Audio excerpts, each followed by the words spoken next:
দেখেন কলম পত্রিকায় দিয়েছে এই নিউজ। বলেন তো, সৌদি আরবের বাদশাহ মক্কায় জন্মগ্রহণ করার পর বাইতুল্লাহর যে এত বড় দায়িত্বশীল ব্যক্তিত্ব, রসুলের রওজার দায়িত্ব যার হাতে, সেখানে মন্দির তৈরি করছে। তো আমি যুবকটাকে ডেকে বললাম, বাবা তোমার তো মনে বিশাল ইমানের জাজবা। আচ্ছা, আবুধাবিতে মন্দির তৈরি হলে মন্দিরে হবে কি? মন্দিরে হবে শিরিক। তো শিরিক বিশ্ব নবী এবং আল্লাহ পাক রব্বুল আলামিনে হারামকৃত যত জিনিস, তার মধ্যে মারাত্মক হলো একটা গোনা শিরিক। তো সেখানে হবে বলে তোমার বিরাট কষ্ট হচ্ছে? বলে হ্যাঁ। ও ভাই, তোমার কষ্টকে স্যালুট করছি, সাধুবাদ দিচ্ছি। তুমি কি বলতে বলতে তাও বলে ফেলছো। আরবের মানুষ আর ভালো নেই, আরবের বাদশা বিরাট খারাপ, নাস্তিক হয়ে গেছে, এই হয়ে গেছে, সেই হয়ে গেছে। হাতির দেহ অনেক বড়, কিন্তু দুটো কানের জন্য নিজের দেহটা দেখতে পায় না। তুমি এমন হচ্ছ না তো, তুমি অন্যের ভুলটা দেখতে পাচ্ছ, নিজের ভুলটা দেখতে পাচ্ছ না। আবুধাবিতে মন্দির তৈরি হবে, তাই তোমার কলিজায় ব্যথা। ও মুসলমান যুবক, ও মুসলমান ভাই বাবাজি, আমাকে একটু বুঝিয়ে বলেন না, আমাদের ঘরে ঘরে এখন মন্দির তৈরি হয়ে যায়নি তো? আমাদের ঘরে এখন শিরিকের মন্দির, আমাদের ঘরে এখন লটারির মন্দির, আমাদের ঘরে এখন মহিলা সমিতির মন্দির, আমাদের ঘরে এখন জুয়ার মন্দির, আমাদের ঘরে এখন বেপদ্দার মন্দির। ওই মন্দির তৈরি হলে আল্লাহর কাছে আবুধাবির মন্দির নিয়ে তোমাকে আল্লাহ প্রশ্ন করবে না, কিন্তু তোমার বাড়ি যে মন্দির তুমি বানিয়েছো, এর জন্য আল্লাহর কাছে তোমাকে কৈফিয়ত দেওয়া লাগবে। এই মন্দিরটা তুমি ভেঙেছো, এই মন্দিরটা ভাঙার জন্য তোমার কোনোদিন কলিজায় আঘাত লেগেছে, এই মন্দিরটা ভাঙার জন্য কোনোদিন তোমার কলিজায় রক্তক্ষরণ হয়েছে? যদি বলো না, তাহলে তুমি মুনাফিক। নিজের বাড়ি মন্দির তৈরি করো আর আবুধাবির মন্দির নিয়ে ব্যথার দরদ দেখাও, এটা মুনাফিকি। এটা তোমার পারগতার মধ্যে আছে। লা ইউকাল্লিফুল্লাহু নাফসান ইল্লা উসআহা। পারা নম্বর 3 পৃষ্ঠা নম্বর 8, সূরার নাম সূরা বাকারা। রব্বুল আলামিন স্পষ্ট ভাষায় বলে দিয়েছেন, আমার আল্লাহ তাকে ততটুকুই পাকড়াও করবে যতটুকু তার পারগতার মধ্যে আছে। পারগতার বাইরে গেলে আমার আল্লাহ তাকে পাকড়াও করবে না। একটু জোরে বলা যাবে?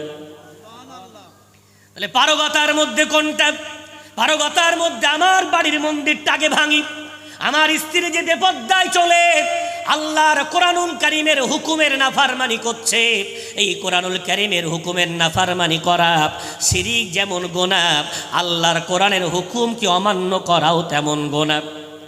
পারা নম্বর 22 পৃষ্ঠা নম্বর 5, সূরার নাম সূরা আহজাবের মধ্যে রব্বুল আলামিন বলছেন, ইয়া আইয়ুহান নবী, হে নবী মুহাম্মদ, আমি আল্লাহ তোমাকে আদেশ দিয়ে বলছি, কুল্লি আজওয়াজিকা ওয়া বানাতিকা ওয়া নিসাইল মুমিনিনা ইউদুনিনা আলাইহিন্না মিন জালাবিবিহিন। ও নবী মুহাম্মদ, তোমার নিজের স্ত্রীদেরকে প্রথম নাম্বার 2 তোমার নিজের কন্যাদেরকে, নাম্বার 3 গোটা মুমিন নারীদেরকে আদেশ দিয়ে বলো ওরা যেন বেপরদায় ঘর থেকে বাইরে না যায়। একটু জোরে বলা যাবে না? তুমি আবুধাবির মন্দির দেখতে পাও, অযোধ্যার রাম মন্দির দেখতে পাও, আর নিজের ঘরের মেয়েটা তুমি কে? তুমি একজন আলেম, তুমি একজন কে? তুমি একজন ইমাম, তুমি কে? তুমি গ্রামের একটা মোড়ল, তুমি কে? দুনিয়ার একটা বিরাট অর্থশালী। নিজের মেয়েটার বয়স এখন 14+ অথবা 16+, মাধ্যমিক পরীক্ষা দিতে যাচ্ছে, মাথায় ওন্না দিতে বিরাট লজ্জা লাগে। ওর যে কালো কুচকুচে চুল, লোককে না দেখালে হয়, ওর যে বাড়ি কি একটা জন্মেছে না দেখালে হয়, তাই মেয়েটার মাথায় ওন্না নেই, একদম বেপরদায় একবারে চলে গেল বাপের বাইকে বসে, অথবা টোটো ভাড়া করে দেওয়া হয়েছে, বিভিন্ন গাড়ি রিজার্ভ করে দেওয়া হয়েছে। তোমার মেয়েটা যাচ্ছে, রসুল বলছে তুমি হলে পাক্কা নম্বর 1 দাইয়ুস। তুমি কে? তুমি দাইয়ুস। সাহাবারা বললেন, ইয়া রাসূলুল্লাহ, দাইয়ুস তো বুঝলাম না। রসুল নিজে ব্যাখ্যা করছেন, বিশ্বনবীর মুখের ব্যাখ্যা। রসুল বলছেন আল্লাযী ইয়াকিরু ফি আহলিহি আল খাবাসা। আমি রসুল বললাম দাইয়ুস ওই পুরুষটা যার অধীনস্থ নারীদের মাঝখানে তাদের পর্দার কোনো এহতেমাম করবে না, গুরুত্ব দেবে না, অধীনস্থ নারীদেরকে বেপর্দায় ছেড়ে রাখবে, এই পুরুষগুলো হলো দাইয়ুস। অধীনস্থ নারীদেরকে যারা বেপর্দায় রাখে এরা হলো দাইয়ুস, এরা জান্নাতে যাবে না। তাহলে যোগী আদিত্যনাথ জাহান্নামে যাবে না, তার জান্নাতে যাবে না, তার জন্য ব্যথা লাগছে। আরে আমি তো মুসলমান হয়ে জাহান্নাম আমার জন্য ফরজ হয়ে যাচ্ছে। যোগী আদিত্যনাথের জন্য না ভেবে নিজের জন্য আগে ভাবি না, নরেন্দ্র মোদীর জন্য না ভেবে নিজের জন্য আগে ভাবি না, সালমান বাদশার জন্য না ভেবে নিজের জন্য আগে ভাবি না। কঠিন হারাম এই বেপর্দা, হারাম। তারপরে নাম্বার 2, ঘরে ঘরে লোন নেই। কোন ঘর? কোন ঘর লটারি নেই? কোন ঘর মহিলা সমিতি নেই? কোন ঘর বন্ধন নেই? নিজের ঘরে বন্ধনের মন্দির বানিয়ে রেখেছি, নিজের ঘরে শরিয়াতের নাফরমানির মন্দির বানিয়ে রেখেছি, রাত দিন তার পূজা করছি। আর আমার দুঃখ হচ্ছে ওই মন্দিরে। ভাই বাবজি আমার, হাতে ধরে নয় পায়ে ধরে বলি, নিয়ত করে নেন রব্বুল আলামিন আপনার ইমানি ক্ষমতা বাড়িয়ে দিক। হ্যাঁ, রাম মন্দিরের জায়গায় বাবরি মসজিদ ছিল, আজও আছে, কিয়ামত পর্যন্ত থাকবে। এটা আমার নবীর হাদিস, একটু জোরে বলা যাবে না? বিশ্বনবী পরিষ্কার করে বলেছেন, যেখানে একবার মসজিদ বানানো হয়েছে, হাজার মন্দির বানাও না কেন, ওখানে মসজিদ ছিল, আছে, কিয়ামত পর্যন্ত আল্লাহর মানচিত্রে ওটা মসজিদ থাকবে। একটু জোরে বলা যাবে? তাহলে আমাদের পারগতা কি? আমি আমার গ্রামের মসজিদটাকে হেফাজত করব, 5 ওয়াক্ত নামাজ সেখানে পড়ব। হ্যাঁ, 22শে জানুয়ারির দিন ফজরের নামাজে যদি আপনারা ঈদের মতো ভিড় করে মসজিদে গিয়ে কাতারবদ্ধ হয়ে নামাজে শরিক হতেন, আর ইমাম সাহেবকে বলতেন, হুজুর আজকে শুনেছি নাকি বাবরি মসজিদের জায়গায় রাম মন্দির উদ্বোধন হবে, কলিজা ফেটে যাচ্ছে, তাই রাতে ঘুমাতে পারিনি, ফজরের নামাজে দৌড়ে এসেছি, আজকে একটু দোয়া লম্বা করে করেন, একটু খাস মিলাদ হোক, দুটো কথা শরিয়াতের বলেন। আমার এখানে বসে আছি, আর সেখানে খাস মিলাদ করে মোনাজাত করে আল্লাহকে বলতেন, ওগো আল্লাহ, আমরা তরিনপুরের একদল যুবক, আমার একদল মুমিন মুসলমান ভারতবর্ষের জমিনে বেঁচে আছি, এমন করুণ অবস্থাতে আল্লাহ তোমার ঘর কেড়ে নেওয়া হয়েছে, আল্লাহ সেখানে এখন রাম মন্দির উদ্বোধন হতে যাচ্ছে, আল্লাহ আমরা ব্যথিত, আমাদের হাত বাঁধা, আমরা কিছুই করতে পারি না গো আল্লাহ, তাই তোমার কাছে ফরিয়াদ করে বলে দিলাম, তোমার ঘর আমাদের সামনে, সেখানের হক আদায় করেছি, আল্লাহ ওই ঘরটাকে তুমি আবার নতুন করে নির্মাণ করে দিও, আল্লাহ ও দায়িত্ব তোমার, আর আমাদের দায়িত্ব আমার গ্রামের মসজিদটা ভরিয়ে তোলার। একটু জোরে বলা যাবে? কুরবান হয়ে যান ওই রসুলের দাদা আব্দুল মুত্তালিবের উপরে। একটা মশলা এসেছে, মশলা হলো জামানায় ফাতরা। জামানায় ফাতরা বলতে কাকে বোঝায়? যে সময়ে কোনো নবী রসুল আসেননি, এই সময়ের যারা মানুষ, এরা জান্নাতে যাবে না জাহান্নামে যাবে। ঈসা আলাইহিস সালাতু ওয়াস সালামকে আল্লাহ তুলে নেওয়ার পর 570 বছর পরে আমার নবীকে আল্লাহ ধরার বুকে পাঠালেন। কত বছর? 570 বছর পর। আর তাকে নবুয়ত দান করলেন 610 খ্রিস্টাব্দে। কত? 610 খ্রিস্টাব্দে সেই নবীকে রিসালাত এবং নবুয়ত দান করলেন। এখন এই যে 600 বছরের মাঝখানে যে মানুষগুলো ছিল, এরা জান্নাতে যাবে না জাহান্নামে যাবে? ওলামাদের ফতোয়া হলো, এরা যদি এক আল্লাহকে মেনে থাকে, আমার আল্লাহ, শুধু আল্লাহকে মানার জন্য, যেহেতু সে সময় নবী রসুল ছিলেন না, তাই আল্লাহকে মানার জন্য আমার আল্লাহ তাদেরকে জান্নাত দেবেন। জোরে বলা যাবে না? আমি এখানে ফায়সালা করতে আসিনি আব্দুল মুত্তালিব জান্নাতি না জাহান্নামী, তবে আমার এই ফতোয়ার দিকে তাকিয়ে আল্লাহর প্রতি আমি বিশ্বাস রেখে বলতে পারি, আব্দুল মুত্তালিব আল্লাহকে মানতেন না? মানতেন না। আবরাহা বাদশাহ যখন মক্কা ধ্বংস করতে এলো, তো আব্দুল মুত্তালিব কাবার মোতাওয়াল্লি, খবর পেলেন হস্তি বাহিনী নিয়ে আবরাহা বাদশাহ মক্কা ধ্বংস করতে এসেছে। তো উনি মোতাওয়াল্লি হয়ে কাবার সাফা পর্বতে দাঁড়িয়ে মুখে হাত দিয়ে চিৎকার করে বললেন, ও মক্কার মানুষেরা, আবরাহা বাদশাহ হাতি নিয়ে আক্রমণ করতে এসেছে। ওই হস্তি বাহিনী আমরা রাস্তা অবরুদ্ধ করার মতো ক্ষমতা আমাদের কাছে নেই, তাই তোমাদেরকে ঘোষণা করে বলছি, সব ঘরবাড়ি ছেড়ে পাহাড় উপত্যকায় আশ্রয় নাও, কেন হস্তি বাহিনী আক্রমণ করলে কাউকে কিন্তু আর ছাড়বে না। মোতাওয়াল্লির দায়িত্ব পালন করেছেন, ঘোষণা দিয়েছেন। এখন লড়াই তো কখনো এক পক্ষে হয় না। আবরাহা বাদশাহ অপেক্ষা করছে, মনে হয় আব্দুল মুত্তালিব এসে তাদের কাছে স্যারেন্ডার করবে, ক্ষমা চাইবে, চলে যান, ভাঙবেন না, কি আপনার দাবি বলেন, মেনে নেব ইত্যাদি বলতে থাকবে। কিন্তু আব্দুল মুত্তালিব কোনো ভুরুক্ষেপ নেই। এই ঘোষণা দিয়ে আব্দুল মুত্তালিব তার মতো বাইতুল্লাহ তাওয়াফ করে, পরিবারের সাথে দেখা সাক্ষাৎ সব চলছে। আবরাহা বাদশাহ আছে তো আছে, বিরাট শক্তিশালী, সে যুগের অ্যাটম পাওয়ার মনে করে নেন আবরাহা বাদশার হাতে। সেই আবরাহা বাদশাকে পরাস্ত করার জন্য আব্দুল মুত্তালিব তার রাস্তা দেখেন, তিনি আল্লাহর ইবাদত করছেন আর পরিবারকে হেফাজত করার জন্য উপত্যকায় তুলে নিয়েছেন। আবরাহা বাদশাহ নিজের সৈন্যদেরকে বলল, রাত্রে গিয়ে আব্দুল মুত্তালিব যে উট চুরি করে আনো, উট চুরি করে আনলেও আমার কাছে আসবে, আসলে তখন ওর সাথে কথা কাটাকাটি হবে, একটা কথা কাটাকাটি হলে মেজাজ গরম বা ঠান্ডা যা একটা হবে, লড়াই করার সুযোগ পেয়ে যাব।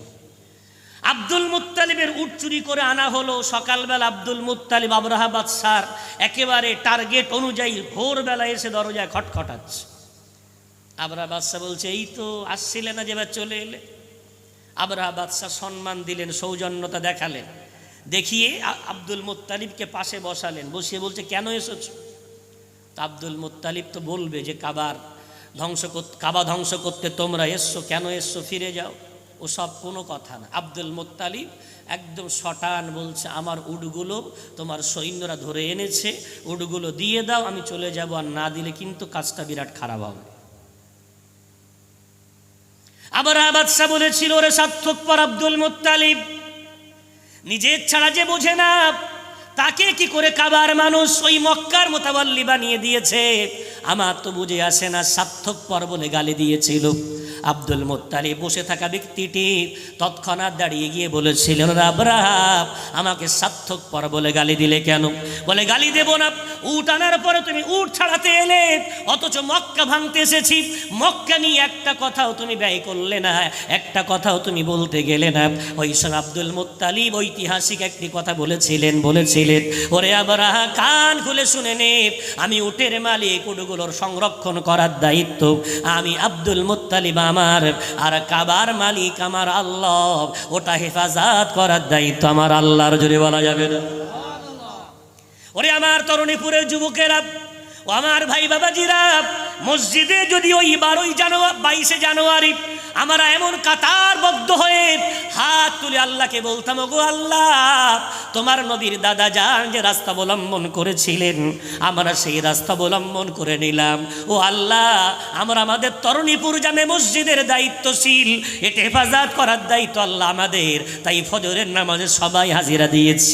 ও আল্লাহ, এই ঘরটা আমরা হেফাজত করেছি, আর ওই ঘরটা হেফাজত করার দায়িত্ব তোমার।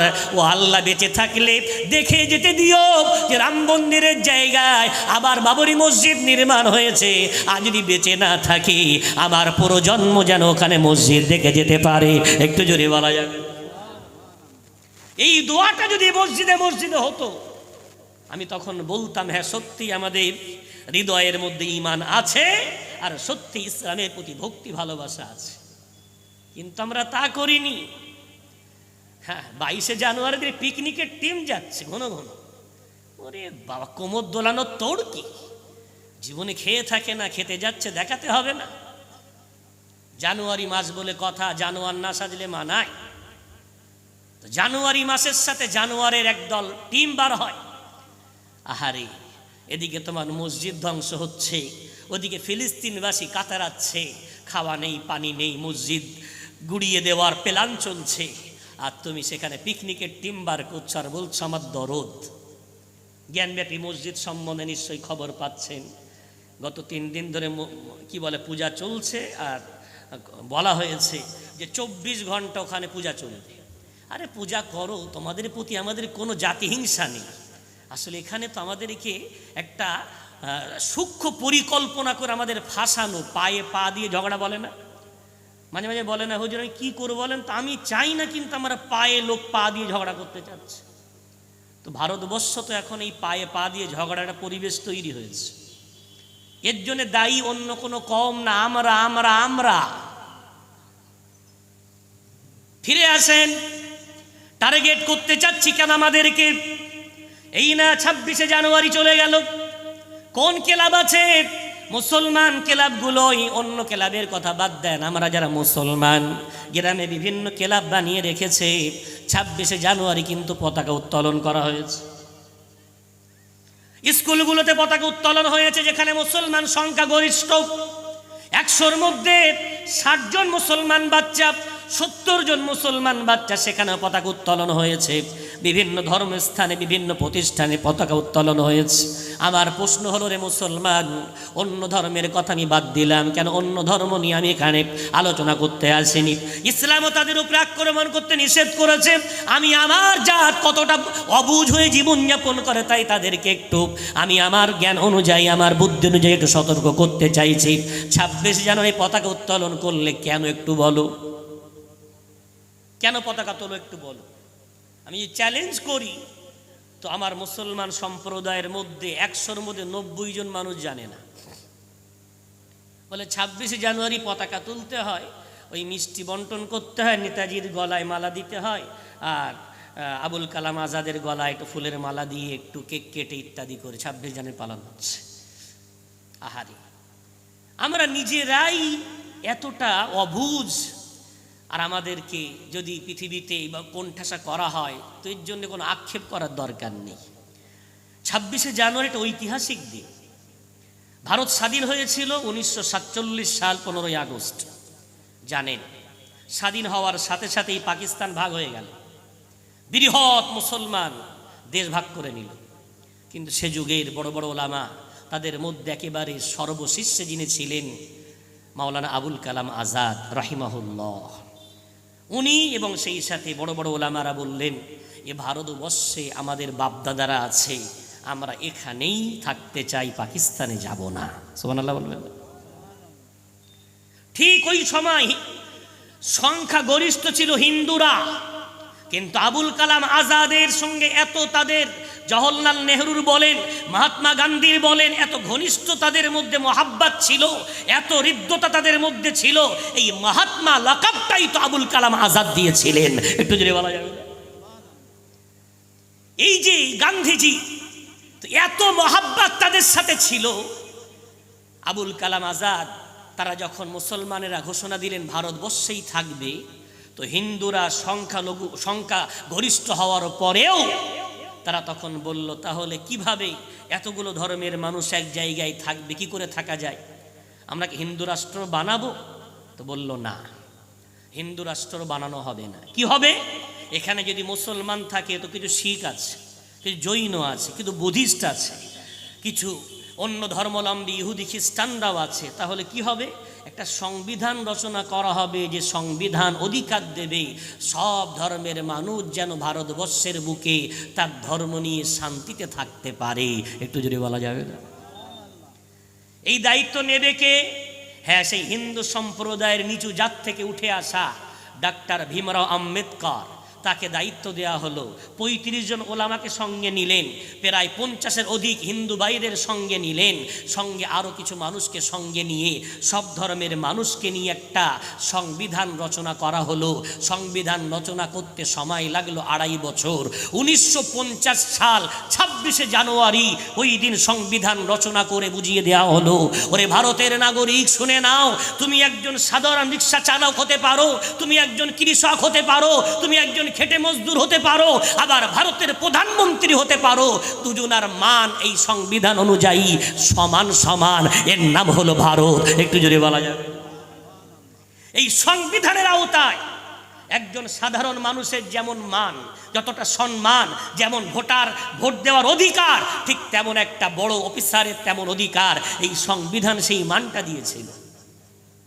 26শে জানুয়ারি ওই জন্য বলা হয় প্রজাতন্ত্র দিবস, গণতন্ত্র দিবস। প্রত্যেকটা নাগরিকের সমান অধিকার আছে। সবচেয়ে বড় মজার বিষয়, আপনাকে জানতেই হবে, সংবিধান পড়তেই হবে। ওই সংবিধানের আর্টিকেল 25 থেকে নিয়ে আর্টিকেল 28, আর্টিকেল 30 পরিষ্কার লেখা আছে প্রত্যেক ধর্মের মানুষের ধর্মস্থান এবং তাদের ধর্ম নিয়ে আলোচনা করার পূর্ণ পারমিশন এই সংবিধানের ভিত্তিতে সকল জাতিকে দেওয়া হলো। একটু জোরে বলা যাবে? তাহলে সেই সংবিধান রক্ষা করার দায়িত্ব নিয়ে দিন পতাকাটা উত্তোলন হয়, কিন্তু আমরা সেই দায়িত্ব বুঝে নেবে কি আর বোঝাবে কি? যে পতাকা তুলছে সেও জানে না, আর যে জয়ধ্বনি দিচ্ছে সেও জানে না। লাড্ডু বিলি করে হয়ে গেল পতাকা উত্তোলন। মাত্র 70 বছরের মধ্যে, 72 বছরের মধ্যে, 75 বছরের মধ্যে সেই সংবিধানকে বুড়ো আঙুল দেখিয়ে কাশ্মীরে 370 ধারা বাতিল করা হয়েছে। আমাদের ত্রিপুরা, আসাম, মেঘালয় জলসা দিতে গেলে আপনাদের এই যেমন জলসা দিচ্ছেন চলবে না, ওখানে জলসা দিতে গেলে পারমিশন নিতে হবে। থানায় গিয়ে জলসা কমিটির ভোটার কার্ড, আধার কার্ড এবং মূল যারা কমিটি তাদের তথ্য সেখানে জমা করতে হবে। তারা কি ব্যবসার সাথে যুক্ত তাও বলতে হবে। আর যে বক্তাকে আনা হচ্ছে তার বায়োডাটা জমা করার পর থানা মনে করলে পারমিশন দেবে, আর মনে না করলে দেবে না। তাহলে বলেন, ভারতবর্ষের একটা রাজ্য নাকের ডগায় 1 ঘন্টা 1.5 ঘন্টার দূরত্ব, সেই নাকের ডগার ভারতবর্ষের রাজ্যে আজকে মাদ্রাসাগুলো তালা বন্ধ করে দিয়ে স্কুলে রূপান্তরিত করা হয়েছে। সেখানে আজ আর ধর্মস্থানের কোনো আলোচনা করতে গেলে, ধর্ম প্রতিষ্ঠান গড়তে গেলে, ধর্মের কথা বলতে গেলে সেখানে পারমিশন লাগছে। অর্থাৎ সেই সংবিধানকে বুড়ো আঙুল দেখিয়ে আজ আমাদের সামনে সংবিধানকে পায়ের তলায় মারানো হচ্ছে। আর আমরা বলছি আমরা আমরা আমরা কি করব? চায়ের দোকানে বসে টাস পিটি, লুডু খেলি, কার কেরাম বোর্ডের আঙুলে কত জোর, গুটি নাড়িয়ে দিতে পারলেই ওরে বাবার বিরাট বডি বিল্ডার। আর গুল খেয়ে, তামাক খেয়ে, জর্দা খেয়ে আর গুটকা খেয়ে দাঁতগুলো কালো করে, কোমরগুলো গুলতি করে জাতির না বল আছে, না চেহারার মধ্যে নুরানিয়াত আছে, না আল্লাহ আছে, না শক্তি আছে, না জ্ঞান আছে। এর আবার বিরাট ধন্না মঞ্চ সাজিয়েছে, অমুকের বিরুদ্ধে ধন্না, অমুকের বিরুদ্ধে ধন্না, লাঠির বাড়ি খেয়ে হসপিটালে বসে আছে, 3 বছর আর উঠতে পারছে না। তো লাঠির বাড়ি তুমি খাবে না তো অন্য জাতি খাবে? হুচুকে মাতাল দৌড়াচ্ছে, ধন্না দিতে হবে, এই করতে হবে। আরে ভাই, মুসলমান কখনো ধন্না দিয়ে জয়ী হয়নি, মুসলমান কখনো বাহুবলে, জনবলে জয়ী হয়নি। মুসলমান সর্বদাই জয়ী হয়েছে আমার আল্লাহর গায়েবী মদদে, আল্লাহর দেওয়া সাহায্যে। একটু জোরে বলা যাবে? আমরা ওই জায়গাটায় সবচেয়ে মাইনাস পয়েন্ট রেখে দিয়েছি। আল্লাহর সাথে সম্পর্ক বিরাট খারাপ। আপনি বলবেন হুজুর আগের চেয়ে হজ বেড়ে গেছে। আরে জানেন হাজি সাহেব হজ করতে যাচ্ছে, ফাঁকিবাজি বোনের টাকা মারা ওই পয়সা নিয়ে হজ করতে যাচ্ছে, ঘন ঘন ওমরাই যাচ্ছে, ভাইয়ের হক ফাঁকি দিয়ে, বোনের হক ফাঁকি দিয়ে, জাতির হক ফাঁকি দিয়ে। ওই ওমরা 5 বার ওমরার শিখে মূল্য আল্লাহর কাছে নেই।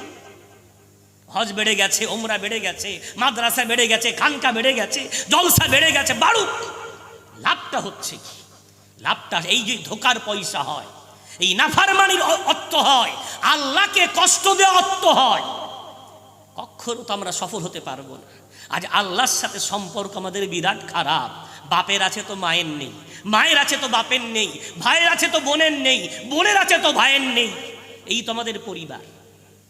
ভাই বাবজি আমার, আজ আমরা সম্পদের পাগল হয়ে গেছি। গত সপ্তাহে একটা হাদিস পড়ছিলাম, হাদিসের মধ্যে বিশ্বনবী বলছেন আমার উম্মতের একটা সময় আসবে, আমার উম্মতকে বাতিল শক্তি খাদ্যের বস্তুর মতো একেবারে তাকে ছোবল মেরে খেয়ে নেওয়ার জন্য তারা প্রস্তুতি গ্রহণ করবে। তাদেরকে পাত্রে রেখে অনেকগুলো শিকারী মানুষ তাকে খাওয়ার জন্য ঝাঁপিয়ে পড়বে। সাহাবারা শুনে বলছেন ইয়া রাসূলুল্লাহ, ওই সময় কি মুসলমানের সংখ্যা বিরাট কম হবে? রাসূল বলছেন আমার উম্মতের অবস্থা এমন করুণ হবে, তাদেরকে খাওয়ার জন্যে বাতিল শক্তি ঝাঁপিয়ে পড়বে চতুর্দিক থেকে। তো সাহাবারা বলছেন ইয়া রাসূলুল্লাহ, আমরা কি সেই সময় সংখ্যায় কম হব? রাসূল বলছেন না, বরং তোমরা সংখ্যায় অনেক বেশি হবে। প্রশ্ন শোনেন আর উত্তর শোনেন। তো সাহাবা আশ্চর্য, ইয়া রাসূলুল্লাহ সংখ্যায় বেশি হব, অথচ আমাদেরকে বাতিল শক্তি এমন করে আমাদেরকে ছোবল মেরে খেয়ে নেওয়ার মতো ঝাঁপিয়ে পড়বে কারণ? রাসূল কারীম বলছেন ওই সময় বাতিলের হৃদয় থেকে তোমাদের ভয় বেরিয়ে যাবে, বাতিল শক্তি তোমাদের কোনো ভয় করবে না। মুমিনদের নাম শুনে একটা সময় যারা ভয় পেত, ইসলামের নাম শুনে একটা সময় যারা ভয় পেত, ওরা তোমাদের সম্বন্ধে কোনো ভয় পাবে না এবং তারা তোমাদের বিরুদ্ধে এত শক্তিশালী হয়ে উঠবে, এত শক্তিশালী হয়ে উঠবে যেখানে সেখানে তোমাদেরকে হিট করবে, আক্রমণ করবে। তখন সাহাবারা বলছে আর রাসূলুল্লাহ কারণটা কি? রাসূল বলছেন ওই সময় তোমাদের মধ্যে ওহান বেড়ে যাবে, কাসুরাল ওহানু, তোমাদের মধ্যে ওহান বেড়ে যাবে। সাহাবারা বললেন ইয়া রাসূলুল্লাহ ওহান আবার কি জিনিস? আমার রাসূল ব্যাখ্যা করে বললেন ওহানটা হলো দুনিয়ার লালসা আর আল্লাহর কাছে যাওয়ার প্রতি বিরাট ভয়, অর্থাৎ মৃত্যুবরণ করতে চাইবে না, মৃত্যুর বিরাট ভয় লাগবে আর পয়সার বিরাট লোভ লাগবে। এই সময় যখন আসবে তখন ভাববে উম্মতে মুহাম্মাদিকে গোটা পৃথিবীর মানুষ এমন করে ছবল মেরে খেয়ে ফেলবে। সে সময় দেরি আছে, ওহান বাড়তে দেরি আছে। সম্পদের লালসা আর মৃত্যুর ভয়, ওরে সর্বনাশ, এত কামাচ্ছে এত কামাচ্ছে, মনে হচ্ছে মরতে হবে না। হক বাতিল বাদ বিচার নেই, পয়সা দরকার। নিজের ভাই নিজের বোন বাদ বিচার নেই, পয়সা দরকার। মসজিদের সেক্রেটারি মসজিদের টাকা চুরি করছে, ভাবা যায়? কেশিয়ার সাহেব মসজিদের টাকা নিয়ে ব্যবসা চালাচ্ছে। কি সর্বনাশ! যেসব জায়গায় কল্পনা করা যায় না, যেখানে মানুষ ইসলাম শেখে জানে বোঝে, সেইখানেই সব হচ্ছে, মানে বুঝতে পারছো ভাই বাবজি আমার? এই যে করুণ দশা, এর থেকে মুক্তি পাওয়ার একটাই রাস্তা। আগেও বলেছি আবারও বলছি, রাসূল কারীমের ওই হাদিসটা মাথায় রাখেন। আমার রাসূল বললেন আমার উম্মতেরা তারাকতু ফীকুম আমরাইন লান তাদিল্লু মা তামাসসাকতুম বিহিমা কিতাবাল্লাহি ওয়া সুন্নতি। উম্মাত চলে গেলাম, দুটো জিনিস রেখে গেলাম। এক নাম্বার হলো কোরআন, অপরটা হলো হাদিস। মজবুত করে ধরে রাখো, কোনোদিন পথভ্রষ্ট হবে না। আর যদি ছেড়ে দাও এমন পথভ্রষ্ট হবে কেউ বাঁচাতে পারবে না। যদি আমার সুন্নাত ছেড়ে দাও, কোরআন ছেড়ে দাও, তাহলে এমন পথভ্রষ্ট হবে কোনো পীর সাহেব, কোনো আলেম সাহেব, কোনো হুজুর সাহেব কেউ বাঁচাতে পারবে। রসুল বলে গেলাম, রসুলের চ্যালেঞ্জ কে নেবেন? দাঁড়িয়ে বলেন আমি নেব। কোরআন ছাড়বো আর হাদিস ছাড়বো আর শরিয়াতের উপরে থাকবো, কে দায়িত্ব নেবেন বলেন? রাস্তা তো নেই। তাহলে আমাদের ফেরার রাস্তা কি? আবার ওই ফিরে আসতে হবে সাহাবাদের ওই নকশে কাদাম, আবার আমাদেরকে চুমতে হবে আমাদের পূর্বপুরুষ আউলিয়ায়ে কেরামদের ওই যে মানহাজ, ওই যে তরিকা, ওই যে পদ্ধতি আবার মজবুত করে ধারণ করতে হবে। ও আল্লাহ, ওই পুরাতনদের মধ্যেই আমাদের জন্য খায়ের আছে, কল্যাণ আছে। একটু যদি বলা যাবে, নতুন নতুন নয়, সব পুরাতন। ওই পুরাতন জিনিসটাকে মজবুত করে আবার ধারণ করতে হবে। আজ আমরা ভেবে নিয়েছি সম্পদ থাকলেই মনে হয় মানুষ সফল হয়ে যায়। আরে সম্পদে সফলতা থাকলে আমার রসুলের মতো সম্পদশালী আর কে হতে পারতেন? যাকে আল্লাহ বলেছিলেন নবী মুহাম্মদ ওহদ পাহাড়টা তোমার জন্য সোনায় রূপান্তরিত করে দেব, যদি বলা যাবে। অথচ আমার রসুল একটা দিনের জন্য সম্পদের লালসা করেননি। রসুল বলতেন লা আইসা ইল্লা আইসাল আখিরা, দুনিয়ার আরাম তো তুচ্ছ, আমার আখিরাতের আরাম দরকার, যদি বলা যাবে। গোটা জীবন সেভাবে কাটিয়ে গেছেন আর নিজের জীবন দিয়ে প্রমাণ করে গেছেন। বিশ্বনবীর চার কন্যা, প্রথম কন্যার নাম হলো জাইনাব, 2 নম্বর কন্যার নাম হলো রুকাইয়া, 3 নম্বর কন্যার নাম উম্মে কুলসুম, নম্বর 4 কন্যার নাম ফাতিমাতুজ জাহরা রাদিয়াল্লাহু আনহুন্না। এই চার কন্যার মধ্যে জান্নাতি নারীদের নেত্রীটাকে কথা বলেন বলেন বলেন ফাতেমা রাদিয়াল্লাহু আনহা। নামগুলো বলে একটু রাদিয়াল্লাহু আনহা পড়বেন, আল্লাহ পড়তে বলেছেন। সাহাবাদের নাম বলে রাদিয়াল্লাহু আন আর রাদিয়াল্লাহু আনহু, আর নারী সাহাবিয়া হলে রাদিয়াল্লাহু আনহা, এগুলো বলবে। আর আল্লাহর ওলি হলে রহিমাহুল্লাহ রহমাতুল্লাহ আলাইহি বলবে। কেন? ফাতেমা আপনার বাড়ি একটা আছে বেপদ্দায় ঘোরে, আর ওখানে একটা ফাতেমা আছেন ফাতেমা রাদিয়াল্লাহু আনহা, যার উপরে আমার আল্লাহ খুশি। একটু জোরে বলা যাবে না? তাই শুধু ফাতেমা বললে সম্ভাবনা থাকবে ওই ঘুরে বেড়ানো ফাতেমাটা, আর রাদিয়াল্লাহু আনহা বললে বোঝা যাবে রসুলের কন্যা ফাতিমাতুজ জাহরা রাদিয়াল্লাহু আনহা, জোরে বলা যাবে। এগুলো একটু পড়বেন, বলবেন, সওয়াবের কাজ। তো বিশ্বনবী তার কন্যা ফাতিমাতুজ জাহরা জান্নাতি নারীদের নেত্রী। তারা যখন বিবাহর বয়স হলো, তো আমরা আমাদের মেয়েদের বিবাহ দেওয়ার আগে কি ভাবি? একটা জামাই দেখব যার অর্থ সম্পদ আছে, মেয়েকে খাওয়াতে পড়াতে পারে, এমন দেখে বিয়ে দেব, ভাবি না? ভাবি না? বিশ্বনবী তার মেয়েটাকে বিবাহ দেওয়ার জন্যে আমার রাসূল সম্পদ দেখেননি। ফাতেমার বিবাহর সময় হলো, চতুর্দিক থেকে বার্তা আসা শুরু হয়ে গেল। আবু বকর, ওমর, উসমান সবাই মনে মনে ইচ্ছা ফাতেমাকে বিবাহ করবেন, কিন্তু বিশ্বনবী রাসূল কারীম ফাতেমাকে বিবাহ দেওয়ার জন্য সম্পদ দেখলেন না। রাসূল বললেন, এমন একটা ঘরে দেব যে ঘরে জান্নাত আছে, যেটা বলা যাবে। হ্যাঁ, অন্য সাহাবার ঘরেও জান্নাত ছিলেন, কিন্তু বিশ্বনবী নির্বাচন তো স্বতন্ত্র নির্বাচন। আবু বকর সিদ্দিক রাদিয়াল্লাহু আনহু কবে ঈমান আনলেন, ওমরে ফারুক কবে ঈমান আনলেন? নিশ্চয়ই তাদের ঈমান বিরাট মর্যাদার, তাদের গুরুত্ব আল্লাহর কাছে অনেক বেশি। কিন্তু আলী রাদিয়াল্লাহু তাআলা আনহুর ঈমান এমন একটা ঈমান, আলী ঈমান আনছেন মাত্র 8 বছর বয়সে, তখন আলী সাবালক পর্যন্ত হননি, জোরে বলা যাবে না।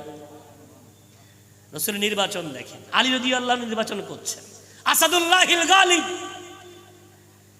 আলী রাদিয়াল্লাহু নির্বাচন করার পর ফাতেমাকে বিবাহ দিয়ে পাঠালেন। আলীকে বলছে, আলী মোহরানা কি দেবে? আলী বলছে, ইয়া রাসূলুল্লাহ, যুদ্ধের একটা বর্মা পেয়েছিলাম, ওটা আছে, একটা পিয়ালা আছে, বলে বিক্রি কর, বিক্রি করে আমার ফাতেমার মোহরানা দেবে, বাকিটা সংসারে কাজে লাগাবে। আলী সেগুলো বিক্রি করে মোহরানা দিল। রাসূল কারীম কিছু তোশক, বালিশ ইত্যাদি হাদিয়া স্বরূপ দিলেন, কিন্তু সংসারে অভাব তো বিরাট। বিশ্বনবী রাসূল কারীমের কন্যাটা জান্নাতি নারীদের নেত্রীটা আলীর বাড়ি যাওয়ার পর আলীর বাড়ির সমস্ত কাজ কর্ম করতে করতে এত কষ্ট পায়, হাতগুলোয় কড়া পড়ে গেছে, কাঁধগুলোয় দাগ পড়ে গেছে। আলী একদিন ফাতেমার দিকে তাকিয়ে কেঁদে ফেলেছে, আহারে জান্নাতি নারীদের নেত্রীটা আমার বাড়ি এলো, আমি কোনোদিন একটু আরাম দিতে পারলাম না। বুক ভরা বেদনা, আলী চোখ ভরা পানি নিয়ে ফাতেমার দিকে তাকিয়ে বলছো, রে ফাতেমা, যাও না, যাও আব্বার কাছে একটু যাও, আমার কাছে খবর এসেছে আব্বা যান এই জিহাদ থেকে এক্ষুনি চলে এসেছেন, বাড়ি এসেছেন, অনেক গোলাম পেয়েছেন, একটা গোলাম যদি তোমাকে দেয়, আমাদের বাড়িতে একটা গোলাম দেয়, সংসারের কাজ একটু তোমার জন্য হালকা হয়ে যাবে। ফাতেমাতুজ জাহরা রাদিয়াল্লাহু তাআলা আনহা আব্বার কাছে গেলেন, মুখ ফুটে বলবেন সাহস পেলেন না, শুধু উকি মেরে তাকিয়ে চলে এলেন। রাসূল কারীম সাল্লাল্লাহু আলাইহি ওয়াসাল্লাম ফাতেমার উকি মারাটা দেখতে পেয়ে দরবার সমাপ্ত করে সোজা ফাতেমার বাড়ি গিয়ে হাজির। গিয়ে দেখছে আলী এবং ফাতেমা এক চাদরের মধ্যে রাদিয়াল্লাহু আনহুমা এক চাদরের মধ্যে পা ঢুকিয়ে বসে আছেন। রাসূল কারীম গিয়ে নিজের পা দুটো ওই চাদরের মধ্যে ঢুকিয়ে দিলেন। সুবহানাল্লাহ বলবেন না? একই চাদরের মধ্যে জামাই, মেয়ে আর নবী, তিনজন আর পা ঢোকানো। ঠিক এমন সময় রাসূল কারীম বলছে, ফাতেমা কেন গিয়েছিলে? এখন বলেন, কোনো ভালো ঘরের নারী যে স্বামীকে ভালোবাসে, সে কোনোদিন চাইবে তার স্বামীর সম্মানটা তার আব্বার সামনে নষ্ট হোক? আব্বার সামনে বলতে গেলে তো বলতে হবে যে আপনার জামাই আমাকে পাঠিয়েছিলেন, আর প্রশ্ন করছেন কে? রাসূল কারীম উত্তর না দিয়ে উপায় নেই। যেই বলেছেন ফাতেমা কেন গিয়েছিলেন, ফাতেমার আগে আলীর চোখে পানি চলে এসেছে। এক্ষুনি তো রাসূল কারীমের সামনে ফাতেমা বলতে বাধ্য। আলীর চোখের পানি দেখে ফাতেমার চোখ দিয়ে পানি গড়িয়ে পড়েছে। হাত দুটো বাড়িয়ে দিয়ে রাসূলকে বলছেন, ইয়া রাসূলুল্লাহ, ইয়া হাবিবাল্লাহ, দেখেন আলীর বাড়িতে কাজ করে করে আমার হাতের দশা দেখেন। ও ফাতেমা, ঠিক আছে, হাতে তো কড় পড়ে গেছে দেখতে পাচ্ছি, কি ব্যাপার? হাত দেখিয়ে কি বলতে চাও? ফাতেমা বলছেন, এতগুলো গোলাম পেলেন, একটা গোলাম যদি আমার বাড়িতে দিতেন কাজটা একটু হালকা হয়ে যেত, এত খাটনি আমার আর খাটতে হতো না।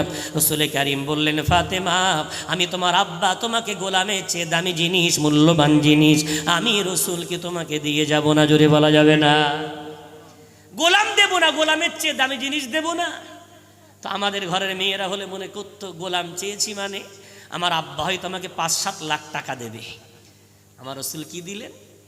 ও ফাতেমা, শোনো নাও, শুনে নাও, আমি রাসূল তোমাকে বলছি 5 ওয়াক্ত নামাজ তুমি পড়ো। ওই 5 ওয়াক্ত নামাজের পরে সুবহানাল্লাহ 33 বার, আলহামদুলিল্লাহ 33 বার, আল্লাহু আকবার 34 বার তুমি পড়বে। আমি রাসূল বলছি, যে বাড়িতে আল্লাহর গুণকীর্তন আছে সে বাড়িতে আমার আল্লাহর রহমত লুকিয়ে আছে। একটু জোরে বলা যাবে না? ওই কোরআন আয়াতটা বারবার শুনেছেন না? জিকিরের মজলিস হলে আপনাদেরকে বলা হয়, ফাযকুরুনি আযকুরুকুম, দ্বিতীয় পারা, দ্বিতীয় পৃষ্ঠা, সূরা বাকারা। ও দুনিয়ার বান্দারা, যদি আমার নামটা তোমরা জপো, আমার নামটা তোমরা স্মরণ করো, তোমরা দুর্বল হয়ে আমার নামটা স্মরণ করবে, আর আমি মহা ক্ষমতাবান, আমার ক্ষমতা মতো তোমার নামটা স্মরণ করব। একটু জোরে বলা যাবে? যে বাড়িতে আল্লাহর স্মরণ আছে, যে বাড়িতে আল্লাহর তাসবিহ আছে, সে বাড়িতে আল্লাহর বারাকাত আছে। আমার রাসূল তাই তার কন্যাকে পয়সা না দিয়ে, সম্পদ না দিয়ে কি দিলেন? আল্লাহর নামের তাসবিহ দিলেন। ফাতেমাতুজ জাহরা ওই তাসবিহ পড়ার পর সংসারে এত বরকত দেখতে পেলেন। এত অভাব থাকার পরও ফাতেমার বাড়িতে কোনো জিনিসের অভাব ছিল না, জোরে বলা যাবে না। এত অভাব থাকার পরেও ফাতেমার কোনো কষ্ট ছিল না। এত অভাব থাকার পরেও ফাতেমার ঘর থেকে জান্নাত কোনোদিন ছাড়া হয়নি। প্রতিদিন ফাতেমার বাড়িতে জান্নাত ছিল, একটু জোরে বলা যাবে না। গোটা জীবনী পড়বেন আলী রাদিয়াল্লাহু আনহু এবং ফাতেমাতুজ জাহরা রাদিয়াল্লাহু তাআলা আনহার, পড়ে দেখবেন জান্নাত কখন হাত ছাড়া হয়নি। নির্বাচন দেখেন, নির্বাচন করছেন আমার রাসূল কাকে? আলী রাদিয়াল্লাহু তাআলা আনহুর মতো ব্যক্তিকে। আর দিচ্ছেন কাকে? জান্নাতি নারীদের নেত্রীটাকে। বিনিময়ে তাদের ঔরস এবং গর্ভ থেকে জন্ম নিচ্ছে। কয়টি সন্তান? মোট 5টা সন্তান জন্ম নিয়েছিল। কয়টা? 5টা। আমরা অনেকে 4টে জানি, 5টা জানি না। হাসান হোসাইন আর জাইনাব উম্মে কুলসুম, 2 মেয়ে 2 ছেলের নাম অনেকে জানে, কিন্তু আরেকটা ছেলের নাম জানা নেই বা আলোচনার মধ্যে আসে না বলে আপনারা জানতে পারেন না। আসলে হাসান হোসাইনরা 2 ভাই না 3 ভাই ছিলেন। হাসান, হোসাইন এবং মুহসিন রাদিয়াল্লাহু আনহুম আজমাইন, 3 ভাই ছিলেন। তবে মুহসিন রাদিয়াল্লাহু আনহু ছোট্টবেলায় দুনিয়া থেকে চলে গেছেন বলে ইতিহাসের পাতায় মুহসিনের ইতিহাস খুব একটা জানা যায় না। আর 2 বোন ছিল, এক ছিল জাইনাব, এক ছিল উম্মে কুলসুম, অর্থাৎ খালার নামের সাথে নাম রাখা। ভাই বাবজি আমার, এখন এই হাসান হোসাইন ওই মা ফাতিমার গর্ভ থেকে জন্ম নেওয়া সন্তান, আলীর ঔরস থেকে জন্ম নেওয়া সন্তান। রাসূল কি বললেন? ফাতিমাতুজ জাহরা সাইয়্যিদাতু নিসাই আহলিল জান্নাহ, ফাতিমা হলো জান্নাতি নারীদের নেত্রী। আর তার গর্ভ থেকে জন্ম নেওয়া হাসান এবং হোসাইন, যেহেতু তারা বেঁচে ছিলেন তাই রাসূল তাদের সম্বন্ধে বললেন, ইন্নাল হাসানা ওয়াল হুসাইনা সাইয়্যিদা শাবাবি আহলিল জান্নাহ, জান্নাতি মায়ের পেট থেকে জন্ম নেওয়া ওই 2 জন সন্তান, ওরা হলো জান্নাতি যুবকদের নেতা। একটু জোরে বলা যাবে না? জান্নাত হাতছাড়া হচ্ছে না? আছে। আলীকে, আলী হলেন আশারায়ে মুবাশশারা, 10 জন জান্নাতি সার্টিফিকেট প্রাপ্ত দুনিয়ায় থাকতে থাকতে তার মধ্যে একজন। আলীকে, আলী হলেন বিশ্বনবীর 4 নম্বর খলিফা। আলীকে রসুলের জামাই। আলীকে, আলী হলেন আহলে বায়েতের মধ্যে সেই সিংহ পুরুষ যার নামটা উজ্জ্বল অক্ষরে লেখা। আহলে বায়েতের মধ্যে বিশ্বনবীর পরে সবচেয়ে সম্মানীয় পুরুষ। একটু জোরে বলা যাবে? সেই আলী। তাহলে দেখেন জান্নাত হাতছাড়া হয়েছে না হয়নি? তাহলে যার বাড়িতে জান্নাত আছে সেই বাড়িটা কখনো বরকত থেকে খালি থাকবে না। ইতিহাস, ফাতেমার বাড়িতে বিরাট অভাব। হঠাৎ একদিন ফাতেমাতুজ জাহরা রাদিয়াল্লাহু তাআলা আনহা স্বামীকে বললেন, ওরে স্বামী, বাড়িতে এত অভাব, এত কাজ কাম করে কোনো রকম ভাবে সংসারের হাল তো শোধরানো যাচ্ছে না। একটি কাজ করো, অভাব আমি দেখতে পারি না, বাচ্চাদের কষ্ট দেখতে পারি না, তাই আমার চাদরটা নিয়ে চলে যাও মদিনার বাজারে, একটু বিক্রয় করে এসো। এই চাদরটা বিক্রয় করে যে অর্থগুলো হবে তার দ্বারাই সংসারে একটু হাল ফিরে আসতে পারে। খুব অভাব। আমার ঘরের নারীরা তারা গায়ের চাদর বিক্রি করতে দেবে? টাকা যতদিন বন্ধ হয়নি, কোনো স্বামী যদি স্ত্রীর কাছে বলতো, আমাকে একটা 100 টাকা দাও না, তোমাকে এসে দিচ্ছি বাজার থেকে, আল্লাহর কিরে মার কিরে আমার কাছে 1টা টাকা নেই, 1টা 2টো কসম খাবে, 3-4টে কসম খাবে একসাথে। আর যেই টাকা বন্ধ হয়েছে বলছে একটা কথা বলবো, বলে বলো, আমার কাছে 5000 টাকা ভাঙিয়ে এনে দাও না, তুমি একদিন ধরে কম কসম খেয়েছো, 1টা টাকা নেই, আল্লাহর কিরে মার কিরে, এখন ওই 5000 টাকা কোথায় পেলে? বলছি তোমার পকেট থেকে পকেট মেরে মেরে জমা করে রেখেছিলাম। কথা বুঝাচ্ছেন? আমার ঘরের নারীরা স্বামীদের হেল্প করতে চায় না। আর ফাতেমাতুজ জাহরা নিজে বলছেন, আমার চাদরটা বিক্রয় করো, যদি বিক্রয় করে কিছু পয়সা হয় সংসার হাল ফিরতে পারে। তো আলী নিয়ে গেছেন। যদিও কি না কথাটার মধ্যে অনেকে মন্তব্য করেছেন কথাটা জয়ীফ, দুর্বল, তবে ঘটনা তো আপন জায়গায় সঠিক হয়, বর্ণনাকারী দুর্বল হওয়ার কারণে কথাগুলো দুর্বল বলে প্রমাণিত হয়, তো সেই হিসেবেই বলছি। তো আলী রাদিয়াল্লাহু তাআলা আনহু চাদরটা নিয়ে বাজারে গিয়ে বলছে, ফাতেমার চাদর কেউ নেবে? তো একটা পুরাতন চাদর 2 দিরহাম 3 দিরহাম বিক্রি হতে পারে, কিন্তু ফাতেমার চাদর শুনে সঙ্গে সঙ্গে ক্রেতারা দৌড়ে এসে দরদাম করতে করতে 6 দিরহামে ফাতেমাতুজ জাহরা রাদিয়াল্লাহু তাআলা আনহার চাদরটা বিক্রি হলো। 6 দিরহাম নিয়ে আলী রাদিয়াল্লাহু বাড়ির পথে রওনা হয়েছে। এখন রাস্তায় যেতে যেতে কিছু ফকির ঘিরে ধরে বলছে, আলী খুব অভাব, আমাদের কয়েকদিন খাওয়া হয় না। আলী রাদিয়াল্লাহু আনহুর সিফাত ছিল, না বলতে পারতেন না, গোটা পয়সা দান করে দিলেন।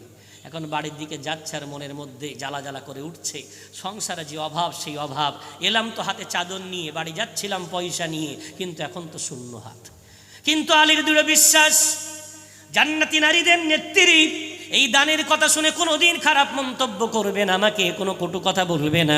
তাই বুক ভরা আশা নিয়ে বাড়ির পথে রওনা হয়েছেন। একটু এগিয়ে গিয়েছেন, হঠাৎ দেখতে পায় একজন বড় ব্যবসায়ী বাজারের রাস্তায় দাঁড়িয়ে একটা বিরাট বড় মজবুত উট হাতে নিয়ে আলী রাদিয়াল্লাহু আনহুকে ডাক দিয়ে বলছে, ওরে আবাল হাসান, ওরে হাসানের আব্বা এদিকে এসো। আলী রাদিয়াল্লাহু আনহুর লকাব ছিল আবুল হাসান। ওরে আবুল হাসান, হাসানের আব্বা এদিকে এসো। আলী গেছেন, বলে উটটা দেখে কেমন লাগে? বলে খুব সুন্দর। বলে নেবে না? ক্রয় করে নিতে পারতে, বিক্রয় করার জন্য তুলেছি। আলী তখন বলছে, ভাই এমন সময় তুমি বাজারে তুলেছ, আমার কাছে একটা পয়সা কড়ি নাই। তখন ব্যবসায়ীটি বলছে, তুমি না রসুলের জামাই, তুমি না হাসানের আব্বা, ফাতেমার স্বামী, গোটা পরিচয় দিয়ে বলছে বাকিতে দিতে পারি, তুমি পরে পয়সা পেলে আমাকে পরিশোধ করে দেবে। তো আলী মুচকি হেসে বলছেন, ভাই এত তোমার দয়া, যাক যদি বাকিতে দাও তাহলে নিতে পারি। বাকিতে উটটা নিয়ে একটু এগিয়ে গেছেন, বাড়ির পথে রওনা। মনে এবার বিশ্বাস না ফাতেমা আর কিছু বলবে না, বাড়িতে গেলে তো অন্তত একটা উট দেখতে পাবে, খালি হাতে আমি আসিনি। এখন বাড়ির পথে রওনা হয়েছে, ঠিক বাড়ির একদম মুখটায় যেই পৌঁছেছেন, এক ক্রেতা দৌড়ে এসে বলছে, আলী এত দামি উট, এত দামি উট আমাকে বিক্রি করা যাবে? আলী বলছে, হ্যাঁ বিক্রি করবো, দাম যদি ঠিকঠাক দাও। বলে কতই কিনেছো আলী? আলী বলছেন, 100 দিরহামে কিনেছি, একটু লাভ দিলেই দেবো। বলে 160 দেব। সুবহানাল্লাহ বলবেন না? কতই কিনেছে? 100, লাভ দেবে কত? 160। তো বলছে আচ্ছা, তাহলে 160 যদি দাও তাহলে আমি তোমাকে দিতে পারি। 160 টাকায় বিক্রি করলেন, 100 টাকা নিয়ে রিটার্ন গেলেন, সেই বিক্রেতাকে ফিরিয়ে দিয়ে এলেন, আর 60টা টাকা নিয়ে বাড়ি এসে ফাতেমাকে বলছে, ফাতেমা এই ঘটেছে। তো ফাতেমা বলছে, তোমার সাথে তো আমার আল্লাহ দুনিয়ায় পুরস্কার দিয়ে দিয়েছে, যদি বলা যাবে না। ওরে আলী রাদিয়াল্লাহু আনহু, ওই কোরআনের আয়াত আমার তো মনে পড়ে যায়, মান জা বিল হাসানাতি ফালাহু আশরু আমসালিহা। 8 পারা 9 পৃষ্ঠা সূরা আনামের মধ্যে আল্লাহ বলেছেন, দুনিয়ার কোনো বান্দা যদি একটা ভালো কাজ করে, আল্লাহ প্রতিদানটা একটা নয়, আমার আল্লাহ প্রতিদানটা 10টা তাকে ফিরিয়ে দিয়ে দেয়। জোরে বলা যাবে না? তুমি 6 দিরহাম দান করেছিলে, আমার আল্লাহ তোমাকে তাই 6 দিরহাম দান করার বিনিময়ে দুনিয়াতে প্রতিদান দিয়ে দিলেন, 60 দিরহাম ফিরিয়ে দিলেন। তুমি 6 দিরহামের বাড়িতে বিরাট কিছু করতে পারতে না, কিন্তু আল্লাহর শান দেখো, আমার বাড়িতে কিছু থাক আর না থাক, জান্নাতের বরকত আমার বাড়িতে আছে। জোরে বলা যায়। এখন আলী বলছেন রাদিয়াল্লাহু আনহু বলছেন, চলো চলো বিশ্ব নবী রাসূল করিম সাল্লাল্লাহু আলাইহি ওয়াসাল্লামের কাছে গিয়ে খবরটা একটু জানিয়ে দিই। স্বামী এবং স্ত্রী দুজনে মিলে রসুলের কাছে দৌড়েছেন। বিশ্বনবী আলী এবং ফাতেমার আসার কারণ জিজ্ঞাসা করলেন। ঘটনা যখন তারা বলছেন, রসুল কারীম মুচকি মুচকি হাসি দেয়। আলী রাদিয়াল্লাহু আনহু বলেন, ইয়া রাসূল হাসেন কেন? বলে, ওরে আলী, বিক্রেতার নামটা কি বলবো না, আর ক্রেতার নামটা কি বলবো না? আলী রাদিয়াল্লাহু আনহু বলছেন, কেন বলবেন না একটু বলেন। রসুল কারীম সাল্লাল্লাহু আলাইহি ওয়াসাল্লাম বলেছিলেন, আলী, ওই বিক্রেতা যে উট বিক্রি করতে এসেছিল, ওটা দুনিয়ার কোনো ব্যবসায়ী ছিল না, ওটা ছিল স্বয়ং জিবরাইল আলাইহিস সালাতু ওয়াস সালাম। একটু জোরে বলা যাবে? আর যে ক্রেতা উটটা ক্রয় করে নিয়ে গেল, ওটা দুনিয়ার কোনো ব্যবসায়ী ছিল না, ওটা ছিলেন স্বয়ং মিকাইল আলাইহিস সালাতু ওয়াস সালাম। একটু জোরে বলা যাবে না? তোমার দান দেখে আরশের মালিক খুশি হয়ে গেছে, যে বাড়িতে কিচ্ছু নাই, তারপরেও আল্লাহর বান্দা আল্লাহকে এত কিছু দিতে পারে। সুতরাং ভাই বাবজি আমার, এই হলো বাড়িতে কিছু থাক আর না থাক, আল্লাহ যেন হাত ছাড়া না হয়ে যায়। কিন্তু আমার বাড়িতে এখন সব আছে, বান্ডিল বান্ডিল টাকা আছে, আমার বাড়িতে শিক্ষা আছে। আমার পূর্বের সমাজের বাপ কেমন ছিল? বাপ ছিল 4 পাস, মা ছিল 2 পাস, তার গর্ভ থেকে ছেলেটা হয়তো মাধ্যমিক পাস, ছেলেগুলো 7-6 পাস। কিন্তু এখন এমনটা নয়, এখন বাপ মাও শিক্ষিত, কেউ বিএড করা, কেউ এমএ করা, কেউ উচ্চ মাধ্যমিক পাস, ছেলেগুলো আলহামদুলিল্লাহ সব শিক্ষিত। পূর্বের সংসারে অভাব ছিল, এখন অভাব নাই, এখন বিরাট পয়সা আছে। কিন্তু পূর্বের সংসারে আল্লাহ আল্লাহর রসুল ছিলেন, আর আমার সংসারে এখন আল্লাহ আল্লাহর রসুল নেই। শিক্ষা এসেছে, সম্পদ এসেছে, নেই কি? আল্লাহ নেই, রসুল নেই। আল্লাহ আল্লাহ রসুল ছেড়ে দিয়ে কোন আন্দোলন করবেন আর কি ঝামেলা করবেন? ফিতনার জামানা চলছে। এই মাদ্রাসায় পড়ার লাভ কি হয় জানেন? সবচেয়ে বড় লাভ, ছাত্রদেরকে যে কথাগুলো বলা হয় আপনাদেরকে ওই ছাত্রদের কথাগুলো শেয়ার করা যায়। বাল্লিগু আন্নি ওয়ালাউ আয়া, রসুলের হাদিস এটাই, যেটা জেনেছো অন্যকে জানিয়ে দাও। তো কিতাবুল ফিতান, মুসলিম শরীফে বিশেষ করে মিশকাত শরীফে কিতাবুল ফিতান একটা বাকায়দা অধ্যায় আনা হয়েছে। তো ফিতনার জামানা, যেখানে ফিতনা চলবে সেখানে হেঁটে চলা ব্যক্তি অনেক সমস্যায় ওই ব্যক্তির চেয়ে যে বসে আছে, বসে থাকা ব্যক্তি বেশি সমস্যা ওই ব্যক্তির চেয়ে যে শুয়ে আছে। আমি আস্তে আস্তে গাড়িতে আমার শ্বশুর আব্বাকে বলছিলাম যে এখন ফিতনার জামানা, আপনি যেখানে যাবেন ইমান বাঁচাতে সেখানে ইমান নষ্ট হচ্ছে। আমার সমাজে একদল বক্তা বেরিয়েছে, আমার সমাজে শ্রোতাদেরকে তাতিয়ে দেওয়া হচ্ছে, গীবতটাকে প্রতিবাদের জায়গায় বসিয়ে দেওয়া হয়েছে। খুব ভালো করে শুনবেন, গীবতকে বলা হচ্ছে প্রতিবাদ। গীবত এক জিনিস আর প্রতিবাদ আর এক জিনিস। দোষটা আপনাদের না, দোষটা আমাদের। এখন গীবতকে সব প্রত্যেকটা বক্তা যদি বলে প্রতিবাদ প্রতিবাদ প্রতিবাদ, তো সাধারণ মানুষ তো বিশ্বাসই করে নেবে এটা তাদের মনে হয় প্রতিবাদ। গীবত কাকে বলে আর প্রতিবাদ কাকে বলে? গীবত বলা হয় কারোর মধ্যে কোনো অন্যায় আছে তাকে না জানিয়ে তার পিঠ পিছনে বলা, এর নাম গীবত।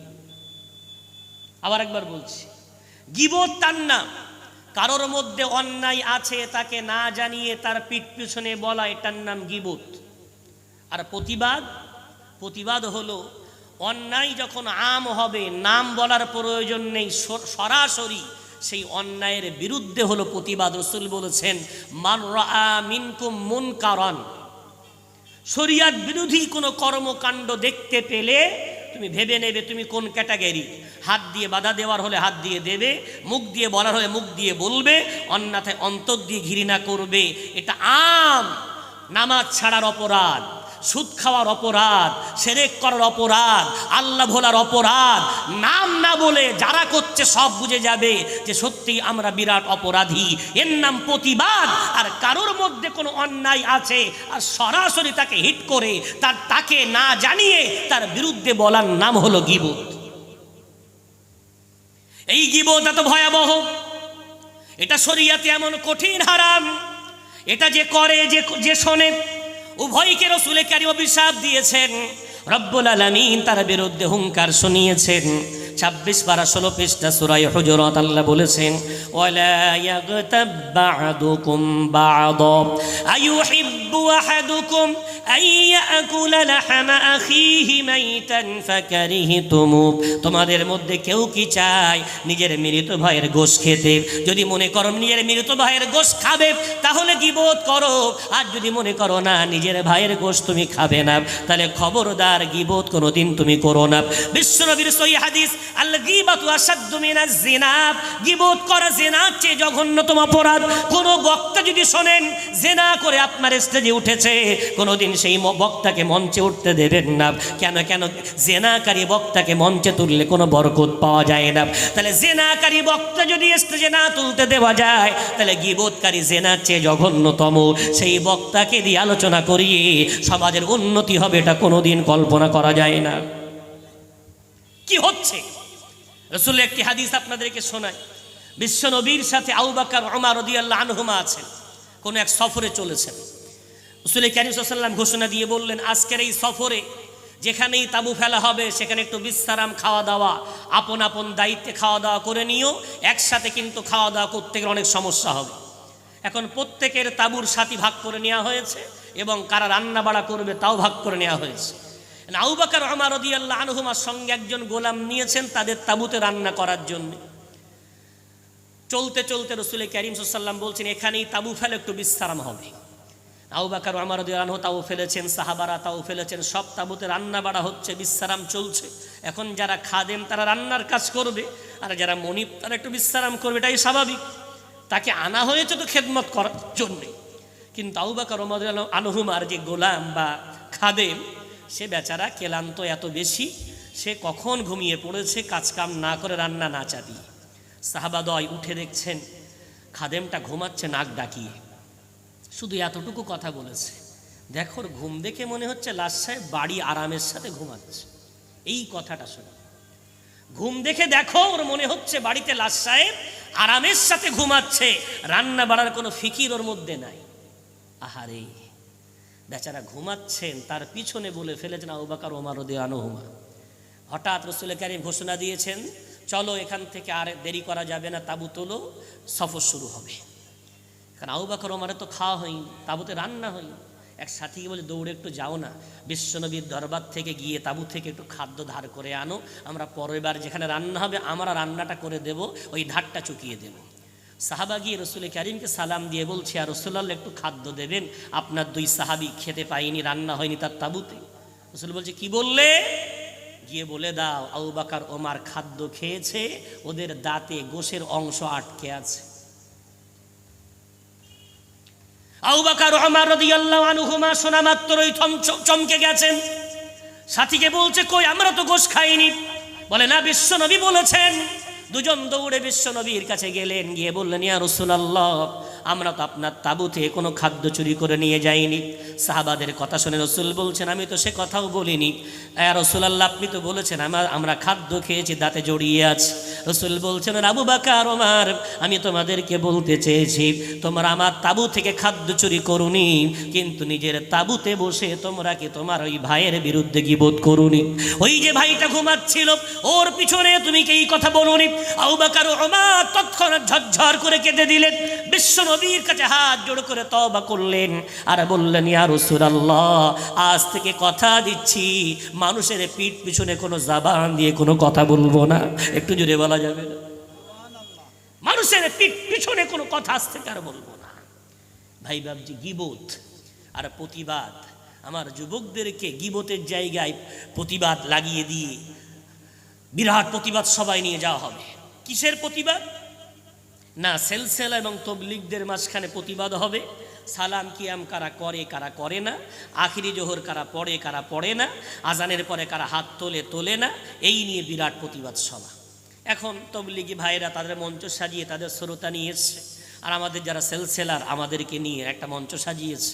তো সেলসেলার হুজুর যারা আমরা ছিলাম, এক এক করে পালা পালা আখিরি জোহরের দলিল দেয়া হচ্ছে, সালাম কিয়ামের দলিল দেয়া হচ্ছে, আজানের পরে হাত তোলার দলিল দেয়া হচ্ছে।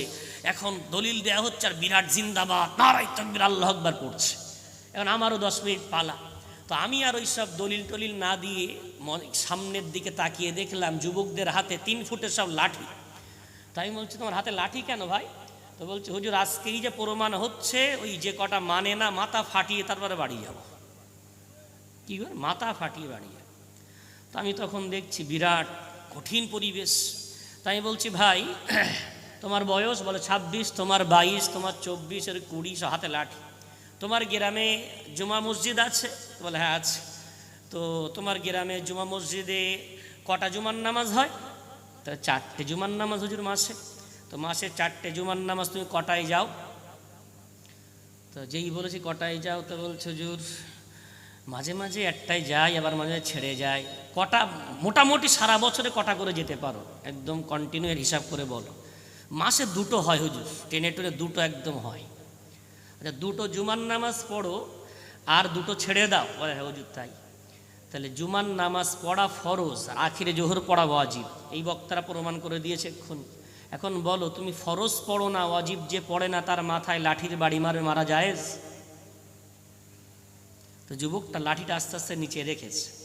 বলছে, আচ্ছা তুমি বললে সালাম কিয়াম যারা করে না মাথা ফাটাবে, তো সালাম কিয়াম কি জানো তুমি বলো? তো হুজুররা বলে, দরুদ সালাম রসুলের রওজায় গিয়ে পড়লে বিশ্বনবী সঙ্গে সঙ্গে উত্তর দেন, আর দূর থেকে পড়লে ফারিস্তা মারফাত পৌঁছে দেওয়া হয়, এবং ফারিস্তা মারফাত উত্তরটা রসুল কারীম পাঠিয়ে দেন। এটা সহিহ হাদিস, সব ওলামারা মানেন। যদি বলেন একটু সুবহানাল্লাহ। এখন ওই সালাম কিয়াম সম্বন্ধে তুমি জেনেছো বলে তুমি সালাম কিয়াম করার পক্ষপাতী। একদল পক্ষপাতী না, তারা মুস্তাহসান বলে বা অন্য কোনো কারণে তারা করে না, তার কারণও আছে আপন জায়গায়। এখন ভাই তুমি তোমার গ্রামে সভা কটা হয়? তাহলে 12টা মতো। নবী দিবস, মহরম, এই জলসা সেই জলসা, ক্লাবের একটা, গ্রামের একটা, কবরস্থানের একটা। তো 12টা জলসায় 12 দিন কিয়াম হয়েছে, তুমি কটা কিয়াম অ্যাটেন্ড করেছিলে? হুজুর কিয়ামে যাইনি, তাবারুক দেওয়ার সময় যাই। কখন যায়? কখন যায়? তাবারুক দেওয়ার সময় কিয়ামে যায় না। আচ্ছা, না তুমি কিয়ামেও যাও, ধরেই নিলাম 12টা নাই কিয়াম করেছো, এখন বলো, দরুদ সালাম তো রসুল কারিমের জন্য পড়া সর্বদাই বরকতের। কোনোদিন তোমার মন চাইনি রাতে উঠে একটু বিশ্বনবীর মহাব্বত, ইয়া নবী সালামুন আলাইকা? জীবনে কোনোদিন 22 বছরে তুমি যুবক বলো না কোনোদিন রাত্রে উঠে কি সালাম পড়েছো? বলছে না হুজুর, কোনোদিন তো পড়া হয়নি। লাঠিটা তখন সরিয়ে দিচ্ছে আস্তে আস্তে। বলছে আচ্ছা, এক্ষুনি তুমি বললে তুমি মাথা ফাটাবে যারা আখিরি জোহর পড়ে না, সালাম কিয়াম করে না। এখন তুমি বলো যুবক, এখানে আর একটা সমস্যা আছে, তারাবির নামাজ 8 রাকাত না 20 রাকাত, তাই নিয়ে আন্দোলন চলছে। এখন তুমি কয় রাকাতের? বলে 20 রাকাতে। ওরা কয় রাকাত? ওরা 8 রাকাতে। তো চলো তুমি ক রাকাত পড়ো? বলো যে 20 রাকাত। কদিন পড়ো? যেই বলেছি সেই বলছে প্রথম তারাবি আর 27 তারাবি। কয় তারাবি? প্রথম তারাবি আর 27 তারাবি। ও মাথা ফাটাবে কার? 8 রাকাত যে পড়ে না। ও যুবক, ও আমার নওজোয়ান বন্ধু, আপনি কোন মাযহাব মেনে চলেন আমি জানি না, কোন তরিকা মেনে চলেন, কোন পন্থের আপনি মানুষ আমি তাও জানি না। আমাদের মতো একদল বক্তা আপনাদেরকে তাতিয়ে দিয়েছে, চলে আসেন। আমি আব্দুল কাইয়ুম আপনাকে ভাই হয়ে, আপনার নাতি হয়ে, সন্তান হয়ে একটা সুন্দর রাস্তা বলে দিই, আর দ্বন্দ্ব করা যাবে না। বর্তমান পৃথিবীর যে করুণ অবস্থা, আমরা মুসলমান মার খাচ্ছি, আমরা মুসলমান আজকে চাকরিতে পিছিয়ে, আমরা মুসলমান পৃথিবীতে লাঞ্ছিত, অপমানিত।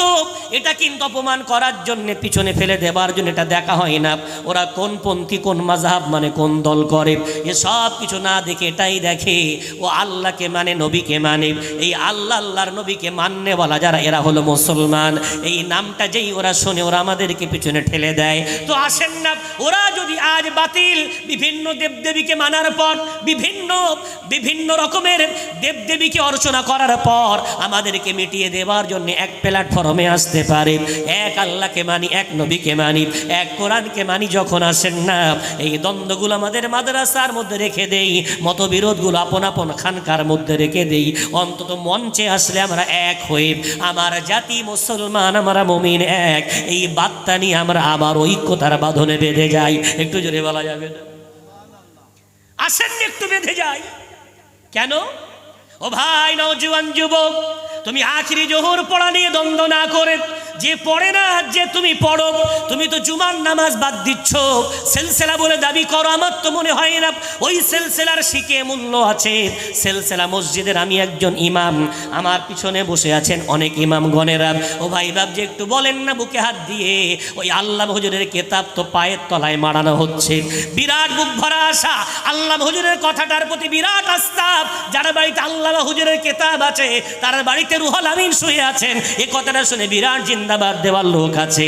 ও ভাই বাবজি কেতাব রেখে দিলেন আর পায়ের তলায় মারালেন। একটু বলেন না, ওই আখিরি জোহরের ফতোয়া তো আল্লামা হুজুর পরিষ্কার আখিরি জোহর কেতাবে দিয়ে গেছে, কিন্তু আমার গ্রামের সিলসিলার মসজিদগুলোর এত করুণ দশা। 2 রাকাত কি বলে জুমার ফরজ নামাজ সমাপ্ত হয়ে যাওয়ার পরে অবস্থাটা ভিডিও করে রাখেন। 100 মুসল্লি হলে 80 জন চলে যায়, 20 জন নামাজ পড়ে। কতজন চলে যায়? 80 জন চলে যায়, 20 জন পড়ে। এরা আবার বলছে আল্লাহ হুজুরের ভক্ত, হুজুরের রুহানি দোয়া পাবে। বাড়ি হুজুর কেতাব থাকলে হুজুর তার বাড়ি থাকবে। হুজুরের কেতাব রাখার মানে কি কিনে তুমি তাকে সাজিয়ে রাখবে? না, হুজুরের কেতাবটা পড়ে তুমি আমল করবে। তুমি আমল না করে পা দিয়ে প্রতি জুমায় মারাচ্ছ, প্রতি জুমায় তুমি মারাচ্ছ, আর তুমি মাথা ফাটাতে যাচ্ছ অন্যের। এসো না ভাই, তুমি জুমাটা পড়ো। তোমার কাছে যদি আল্লামা হুজুরের ফতোয়াটা মনে হয় না তিনি আল্লামা ছিলেন, অনেক বড় আল্লাহর নেক বান্দা ছিলেন, তার জ্ঞানের মধ্যে ত্রুটি ছিল না, তোমার কাছে সহি যদি মনে হয় আখিরি জোহরটা পড়ো। আর ওর কাছে সহি মনে হয়নি, ও পড়িনি, ওর হিসাবও দেবে, তোমারটা তুমি দেবে। অন্যের জন্য আগে তুমি লড়তে যেও না, নিজের ঘরটা নিজে আগে ঠিক করো, তারপরে অন্যের দিকে তাকাতে যেও। একটু জোরে বলা যাবে?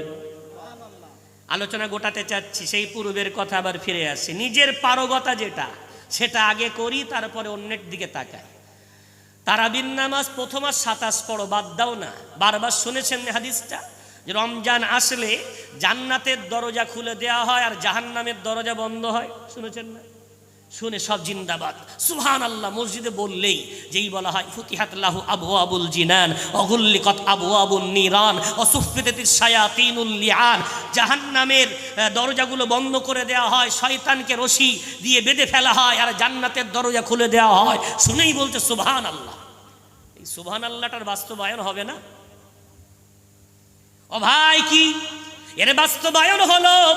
জান্নাতের দরজা খুলে দেওয়া হয়, জাহান্নামের দরজা বন্ধ করা হয়, শয়তানকে বেঁধে রাখা হয়। এখন বলে হুজুর, শয়তানকে বেঁধে রাখলে তাহলে এত ঝগড়া হয় কেন, এত সমাজ এত দ্বন্দ্ব হয় কেন? সোজা উত্তর, শয়তান কারা? ওই আসল শয়তান তো শয়তান, কিন্তু ওর কিছু চেলা তো ছেড়ে যায়। তুমি 2 রাকাত পড়ে দৌড়াচ্ছ, ও 5 রাকাত পড়ে দৌড়াচ্ছে। কেউ প্রথম তারাবি আর কেউ 27 তারাবি পড়ছে। চায়ের দোকানে বসে কলার ধরে লড়াই করছো, 8 রাকাত না 20 রাকাত। ও ভাই, তোমার মসজিদে তুমি 8 রাকাত পড়ো, আমার মসজিদে 20 রাকাত পড়ি। এসো না, তোমার কাছে সহি সনদ দিকে প্রমাণ যদি থাকে 8 রাকাতের তুমি পড়ো, আমার কাছে সহি সনদ দিয়ে প্রমাণ 20 রাকাতের আমি পড়ি। এসো না, ওই জাহান্নামের দরজা, চায়ের দোকানগুলো বন্ধ করি, টাসের মঞ্চ বন্ধ করি, জুয়ার মঞ্চ বন্ধ করি। ওখানে যে আইপিএল ম্যাচ চলছে, দেখবেন ঘুরে ঘুরে রমজান মাসে এসে আইপিএল ম্যাচগুলো ফেলা হয়। এগুলো সব টার্গেট এই মুসলমানকে জাহান্নামী বানানোর। ওই জাহান্নামের দরজা আইপিএল ম্যাচ, তুমি রমজান মাসে আইপিএল ম্যাচ দেখো 4 ঘন্টায়, তোমার পায়ে ব্যথা হয় না। আর তারাবির নামাজ 1 ঘন্টা যদি তারাবির নামাজ পড়তে যাও, তোমার হাঁটুতে ব্যথা, কলিজায় ব্যথা, তোমার এখানে ব্যথা, সেখানে ব্যথা, কত ব্যথা তোমার চাগায়। ওই জাহান্নামের দরজা কে খুলেছো? তুমি নিজে খুলেছো। টিভির মঞ্চ চালিয়ে, জুয়ার মঞ্চ সাজিয়ে, টাসের মঞ্চ সাজিয়ে ওগুলো বন্ধ করে দাও, ওই এলাকার জাহান্নামের দরজা বন্ধ হবে। মসজিদগুলো ভরিয়ে দাও, ওই এলাকায় জান্নাতের দরজা খুলে যাবে। একটু জোরে বলা যাবে? এসো না, তুমি 8 রাকাত তোমার মসজিদে পড়ো, আমি 20 রাকাত আমার মসজিদে পড়ি, জাহান্নামের দরজাটা বন্ধ করি। চায়ের দোকান বন্ধ, আইপিএল ম্যাচ বন্ধ, লটারি বন্ধ, জুয়া বন্ধ, টাসের মঞ্চ বন্ধ। এসো না, রসুলের হাদিসের কি বলে পুণ্য মান আমরা বজায় করে দেখিয়ে দিই, বাস্তবায়ন করে দেখিয়ে দিই। এটা আমাদের পারগতা, এটা আমরা করতে পারি। এটা যদি আমরা করি, দ্বন্দ্ব দেখবেন লাস্টে দেখা যাচ্ছে কোনো দ্বন্দ্ব নাই। ভাই, এত দ্বন্দ্ব করতে দুনিয়ায়, এত ঝামেলা করতে এত দুনিয়ায়, কোথায় গেলে এত দ্বন্দ্ব দেখা যাচ্ছে না। ভাই, প্রত্যেকটা নামাজি হলো আল্লাহর বন্ধু। জুড়ে বলা যাবে না? পারা নম্বর 6 পৃষ্ঠা নম্বর 8, সূরার নাম সূরা মাইদা। রব্বুল আলামিন বলছেন, ওয়াকালাল্লাহু ইন্নী মাআকুম লা ইন আকামতুমুস সালাহ। ওরে দুনিয়ার বান্দা বান্দি, আমি আল্লাহ বলে দিলাম তোমাদের সাথে থাকবো যতক্ষণ তোমরা নামাজ প্রতিষ্ঠিত করবে, নামাজ কায়েম করে যাও, আমি আল্লাহ তোমাদের সাথে থেকে যাবো। জোরে বলা যাবে? আসেন না, নামাজ কায়েম করি। 5 ওয়াক্ত নামাজ নিয়ে কোনো মতবিরোধ নেই। তবলিগের কাছেও 5 ওয়াক্ত, সিলসিলার কাছে 5 ওয়াক্ত, আহলে হাদিসের কাছে, জামাত ইসলামীর কাছে, সবার কাছে 5 ওয়াক্ত। ভাই, তুই 5 ওয়াক্ত নামাজটাকে ফরজটা ধরো না, এটা একদম ছেড়ে দিও না। কেউ ছাড়বো না, নারী ছাড়বে না, পুরুষ ছাড়বে না, ছোট ছাড়বে না, বড় ছাড়বে না। জানো, নামাজ যেখানে আছে সেখানে আমার আল্লাহর রহমত আছে।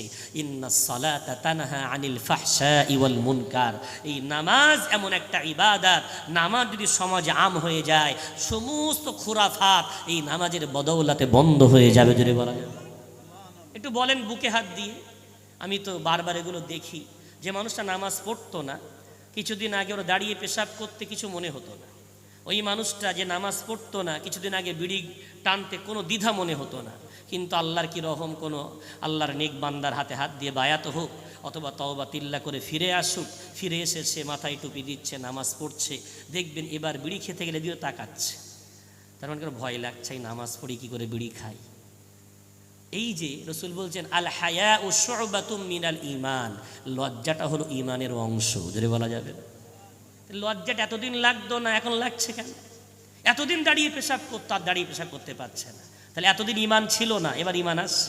আল হায়াউ শু'বাতুম মিনাল ঈমান, লজ্জা হলো ঈমানের অংশ। এটা জোরে বলা যাবে? তাহলে দেখেন, নামাজ ধরেছে, অটোমেটিক এই ছোট ছোট অন্যায় এবার ছাড়ার প্রতি ওর মনের মধ্যে লজ্জা আসছে, ঘৃণা আসছে। দেখবেন এই নামাজ আস্তে আস্তে আস্তে আস্তে করে আল্লাহ পাক রব্বুল আলামিন চাইলে ও সুন্দর একটা আল্লাহর নেক বান্দা হয়ে যেতে পারে। জোরে বলা যাবে? ওই জন্য সাহাবাদেরকে রাসূল কারীম এভাবে বোঝাতেন, হাসলেই তাদের বলতেন নামাজ পড়তেই হবে, কোনো ছাড় নেই। সাহাবারা বলতেন ইয়া রাসূলুল্লাহ অন্য অন্য কিছু অপরাধ আমার মধ্যে আছে, তো রাসূল কারীম ঔষধ দিতেন, যখন যেমন ঔষধ দেওয়ার দরকার। কাউকে বলতেন নামাজ পড়ছো বটে, বাপ মার সেবা করাটা উত্তম ইবাদত, তাকে বাপ মার সেবার প্রতি গুরুত্ব দিতেন। কাউকে বলতেন নামাজ পড়ছো বটে, মিথ্যা বলছো, মিথ্যা বলা যাবে না, সত্য বলা উত্তম ইবাদত। কাউকে বলতেন আত্মীয়তার কি বলে সম্পর্ক ছিন্ন করা মারাত্মক অপরাধ, এই বন্ধনটাকে মজবুত করে রেখো। এভাবে রাসূল কারীম আস্তে আস্তে ঔষধ দিয়েছেন। তবে নামাজ কাউকে বাদ দিতে দেননি। এমনকি মুনাফিকেরাও বিশ্বনবীর জামানায় নামাজে দাঁড়িয়ে যেত, একটু যদি বলা যাবে মুনাফিকেরাও দাঁড়াতো। এটা হলো ইসলামের স্ট্যাটাস। তুমি মুসলমান কিনা এটা প্রমাণ হবে নামাজের দ্বারায়। ওই জন্য এই হাদিসগুলো আছে না, আল ফারুকু বাইনাল মুমিনি ওয়াল কাফিরি তারকুহুস সালাহ, তুমি ঈমানদার না কাফের এর প্রমাণ দেবে নামাজ। তুমি আল্লাহকে মানো, তার প্রমাণ তোমার কপালটা রবের সামনে ঝুঁকিয়ে দাও, একটু যদি বলা যাবে। ভাই বাবজি আমার, সারসংক্ষেপ আল্লাহর কাছে কি জমা করব? আল্লাহর কাছে জমা করার জন্য আয়াতের বাইরে নয়, যতটুকু আমার আপনার আয়াতের মধ্যে আছে। একটু ভালো কথা বলি, মানুষের মনটা যেন আর না ভাঙি, দ্বন্দ্ব আর না করি, নিজেদের মধ্যে ফিতনা ফাসাদ না বাড়াই, গৃহদ্বন্দ্বে লিপ্ত না হই। আসেন না সব মুসলমান ভাইকে এক বানিয়ে নি। রাসূল কারীম সাল্লাল্লাহু আলাইহি ওয়াসাল্লাম তার মধুর জবানে একটা ঈমানি টেস্ট দিয়ে গেলেন। রাসূল বলে ঈমান আছে না গেছে একটু টেস্ট করে দেখে নিও। এই মেশিনটা ঈমান ফেলে দেবে, ঈমান আছে না নেই এটা তুমি সঙ্গে সঙ্গে বুঝে ফেলবে। টেস্টটা কি? রাসূল বলছেন, বুখারী শরীফের হাদিস, রাসূল বলছেন মুমিন মুসলমানের উদাহরণ একে অপরকে ভালোবাসার ব্যাপারে, একে অপরকে মহাব্বত করার ব্যাপারে, একে অপরকে প্রাধান্য দেওয়ার ব্যাপারে মুমিন মুসলমানদের উদাহরণ হলো একটা দেহের মতো। কার মতো? একটা দেহ। এই একটা দেহের যেমন অনেক অঙ্গ আছে, কোনো অঙ্গ যদি কষ্ট পায় তো গোটা দেহ সেই কষ্টটা ভাগ করে নেয়। সুবহানাল্লাহ বলবেন। মাথা যদি যন্ত্রণা হয়, কোনোদিন পা বলবে না মাথার যন্ত্রণা, মাথা বুঝুক আমি পা আমার কি, এমন হয়? এক মাথা যন্ত্রণায় গোটা দেহ অস্থির। হাত যদি কেটে যায় তো গোটা দেহ অস্থির হয়। কেন না? হাত কেটে গেছে, যেন জানটা ওখানে গিয়ে আছে। লোক বলে ভাই আমার ওখানে ফোড়া হয়েছে, ওখানে হাত দিও না, আমার জীবন যেন ওখানে গিয়ে আছে। হ্যাঁ, এক অঙ্গের ব্যথা সবাই ভাগ করে নেয়। তো আমার ঈমান আছে না গেছে এটা পরীক্ষা করার জন্যই হাদিসে ফেলে দিতে হবে। আজ পৃথিবীর মুসলমানদের কত করুণ দশা। আসাম ত্রিপুরায় আজকে তারা কোরআনের মাহফিল করতে পারছে না, তারা মসজিদ গড়তে পারছে না বরং ভাঙা হচ্ছে, মাদ্রাসা গড়তে পারছে না বরং গুড়িয়ে দেওয়া হচ্ছে। আজ আমরা আলহামদুলিল্লাহ এখনো মাদ্রাসা পাচ্ছি, মসজিদ পাচ্ছি, জলসা শুনতে পাচ্ছি, কোরআনের আলোচনা শুনতে বলতে পাচ্ছি। তাহলে আল্লাহর দেওয়া নিয়ামত এখন আমাদের মাঝে আছে। তাহলে ওদের এই কষ্টটা ভাগ করে নিই আর আল্লাহর কাছে বলি আল্লাহ তুমি পারো, আমরা এই হকটা আদায় করছি। আর যারা মাহরুম হয়ে গেছে আল্লাহ ওদেরকেও তুমি এই দিনটা আবার একটু ফিরিয়ে দাও, একটু জোরে বলা যায়। আজকে ফিলিস্তিনের বুকের এই করুণ অবস্থা, আমরা খেতে পাচ্ছি তারা পাচ্ছে না, পান করতে পাচ্ছি ওরা পাচ্ছে না। এই চিকিৎসার বন্দোবস্ত আমাদের আছে ওদের নেই। একটু হাত তুলে তো বলতে পারেন আল্লাহ আমাদের সব আছে ওদের নেই। তুমি তো সেই আসমানের মালিক, তুমি তো সেই জমিনের মালিক, তুমি তো সেই আবাবিল পাখি পাঠানোর মালিক। তুমি না এক পাল আবাবিল পাখি পাঠিয়ে দিয়ে আল্লাহ আবরাহা বাদশাকে ধ্বংস করেছিলে। আল্লাহ তুমি তো দেখতে পাচ্ছ আজ ফিলিস্তিনের কি করুণ দশা, আবার এক দল আবাবিল পাখি পাঠিয়ে দাও না। আল্লাহ তুমি তো পারো তাদেরকে পৃথিবীর মানচিত্র থেকে মিটিয়ে দিতে। এটা আমাদের পারগতা। এটা যদি বলি, এটা যদি করি, আল্লাহর কাছে রেকর্ড হয়ে থাকবে অন্তত আমরা ঈমানদারদের ব্যথায় ব্যথিত ছিলাম, একটু জোরে বলা যাবে। অন্যের দুঃখে দুঃখী ছিলাম, অন্যের কষ্টে কষ্ট পেয়েছিলাম। নিয়ে আসেন ভাই বাবজি আমার, ঘড়ির কাটা 10টা হয়েছে। আমি চাইব পরবর্তী বক্তাকে মঞ্চে আনার জন্যে, আর যারা দাঁড়িয়ে আছেন আল্লাহ রাস্তায় একটু বসে যাওয়ার জন্যে। সর্বোপরি আমি যে হাদিসের সারসংক্ষেপ আপনাদেরকে দিতে চাইছি, রাসূল কারীমের একটা হাদিস। রাসূল বলেছেন ইন্নামাল আমালু বিল খাওয়াতিম, শেষ ভালো যার সব ভালো তার। তো জীবনের একটা বৃহৎ সময় চলে গেছে, বিভিন্ন জানায় অজানায় ভুল পথে। এই শেষ সময়টা জানি না কবে কখন কি অবস্থার শিকার হতে হবে। আল্লাহর কাছে সবার জন্য দোয়া করবেন। রাসূল একটা হাদিসে আছে ওই দোয়াটা তার জন্য কবুল হয়ে যায় যে দোয়াটা সে অন্যের জন্য করে। তো অন্যের জন্য দোয়া করবেন, আল্লাহ পৃথিবীর মুসলমানদের তুমি হেফাজত করো। এই অন্যের জন্য দোয়া আপনার জন্য আগে কবুল হবে, যেটা বলবেন না সুবহানাল্লাহ। আল্লাহ পৃথিবীর নরনারী যারা আছে আল্লাহদের দিনদার বানিয়ে দাও। এই পৃথিবীর নরনারী আপনার ঘরের ছেলে মেয়েগুলো দিনদার হয়ে যাবে, যেটা বলা যাবে। এই উম্মাতের ফিকির, উম্মাতের জন্য দোয়া, পৃথিবীর মানুষের জন্য দোয়া, এই দোয়াগুলো করতে হবে। আর করতে করতে জানি না যেভাবে চলছে মার খাওয়ার সময় এসে গেছে। মার তো একটা পড়বেই, কথা বুঝতে পারছেন না? মার একটা পড়বেই। ইন্না মাআল উসরি ইসরা, কষ্টের পরে আবার সুখ আসবে। তবে কষ্টটা নেবে কারা সেটা আগামী কয়েক বছরের মধ্যে প্রমাণ হয়ে যাবে। ভারতবর্ষ তথা পৃথিবীর যা করুণ অবস্থা, মার খাওয়ার সময় আসছে, তবে নিরাশ হওয়ার জায়গা নেই। আমাবস্যা যতই ঘনিয়ে আসুক, পূর্ণিমা কিন্তু নিকটবর্তী। সুবহানাল্লাহ বলবেন না? আমাবস্যা ঘনিয়ে এসেছে, আর আমাবস্যা আসলে অন্ধকারে ঠুলটুলি হবে না? হবে না? ঠুলুটুলি হবে, মারামারি হবে, রক্তক্ষয় হবে। এখন ওই রক্তটা হয়তো আমাদের যাবে, দিনকাল যা বলছে। একটা সময় ছিল বাংলাদেশে ফিতনা, বর্ডার পার করে ফিতনা আমাদের মঞ্চে। এখন বাংলার মঞ্চে বিরাট ফিতনা, যেখানে মানুষ আসছে একটু দিন শিখতে, সেখানে আসছে। আগে হুজুরা বলতেন যে তুমি আল্লাহ ভোলা ছিলে, আল্লাহ হারা ছিলে, জলসায় বসো, আল্লাহ পেয়ে যাবে, ইসলাম পেয়ে যাবে। এখন বলতে বাধ্য হচ্ছে যে আল্লাহওয়ালা ছিলে, আল্লাহ রসুলকে জানতে, জলসায় গিয়ে আল্লাহ হারা হয়ে যাবে, জলসায় আর এসো না। কথা বুঝতে পারছেন? আগে ইমান শূন্য হয়ে এখানে আসতো, ইমান নিয়ে বাড়ি যেত। আর এখন হচ্ছে ইমান ছিল, এখানে এসে ইমান শূন্য হয়ে বাড়ি যাচ্ছে। তার কারণ ডাক্তাররা এখন নিজেরাই রুগী হয়ে গেছে, অর্থাৎ আমরা। কথা বুঝতে, আমরা কি হয়ে গেছে? রুগী। ডাক্তার যদি রুগী হয়ে যায়, ঔষধ দেবো কী করে? তো এই রোগী হয়ে খুব করুণ একটা পরিস্থিতির সম্মুখীন বাংলার মঞ্চগুলো। সেই সাথে পৃথিবীর মধ্যে মুসলমানদের এক করুণ পরিস্থিতি চলছে। এখন অন্যের ফিকির না করে নিজের ফিকিরটা করি। আমার পারগতার মধ্যে কি, আমি, আমার স্ত্রী, আমার সন্তান সন্ততি, এটা ঠিক আছে তো ভাই বোন, তারপরে ঠিক আছে পরিবার। প্রথম নিজের নিচের থেকে শুরু করি, যতটুকু ক্ষমতা সেটাকে প্রয়োগ করি। কেন আল্লাহর কাছে আমার কৈফাত দিতে হবে আমারটা নিয়ে। লা ইউকাল্লিফুল্লাহু নাফসান ইল্লা উসআহা। মন্দ যদি দেখি তো এই নাম ধরে নয়, আম প্রতিবাদ করি, নাম ধরে করে গীবতের আওতায় পড়ে ইমানটা নষ্ট না করি। আল্লাহ আমাকে আপনাদের সকলকে সুমতি দেন, আল্লাহ আমাদেরকে হেদায়েত দেন, আল্লাহ সঠিক বুঝ প্রদান করেন। সর্বোপরি আপনাদের সকলকে একটা দাওয়াত দিই। নিশ্চয়ই ইতিপূর্বে শুনেছেন আমি গুনাহগার আব্দুল কাইয়ুম, কয়েক বছর আপনাদের মাঝে আল্লাহ আসার সুযোগ দিচ্ছেন। বসিরহাট নদীর এপারে ছাত্রদের, অর্থাৎ ছেলেদের খারিজি মাদ্রাসা প্রথম টাইটেল পর্যন্ত উত্তীর্ণ হয়েছে সংগ্রামপুর মাদ্রাসা। ইতিপূর্বে নদীর এপারে কোনো টাইটেল মাদ্রাসা ছেলেদের ছিল না। ওপারে ছিল আমিনিয়া মাদ্রাসা, ফুরফুরা টাইটেল মাদ্রাসা, ওদিকে ছিল বুড়িপুকুর কালিকাপুর মাদ্রাসা। আলহামদুলিল্লাহ নদীর এপারে এই প্রথম আলহামদুলিল্লাহ সংগ্রামপুর মাদ্রাসা বুখারী পর্যন্ত উত্তীর্ণ হয়েছে।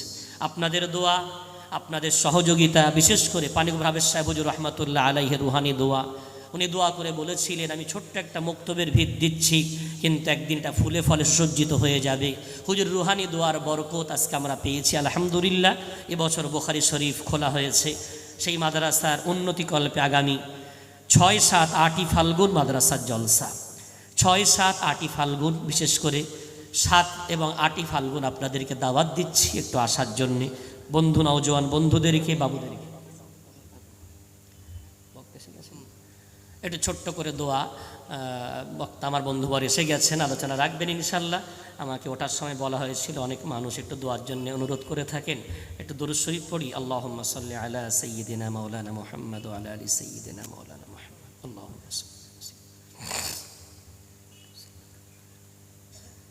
আল্লাহুম্মা আমিন। আলহামদুলিল্লাহি রাব্বিল আলামিন ওয়া আকিবাতু লিল মুত্তাকিন ওয়াস সালাতু ওয়াস সালামু আলা সাইয়্যিদিল মুরসালিন মুহাম্মাদিন ওয়া আলিহি ওয়া আসহাবিহি আজমাইন। اللهم صل على سيدنا ونبينا وشفيعنا وحبيبنا ومولانا محمد النبي الأمي الهاشمي وعلى آله وأصحابه وأزواجه وذرياته وأهل بيته أجمعين ومن تبعهم ودعا بدعوتهم إلى يوم الدين. ربنا ظلمنا أنفسنا وإن لم تغفر لنا وترحمنا لنكونن من الخاسرين.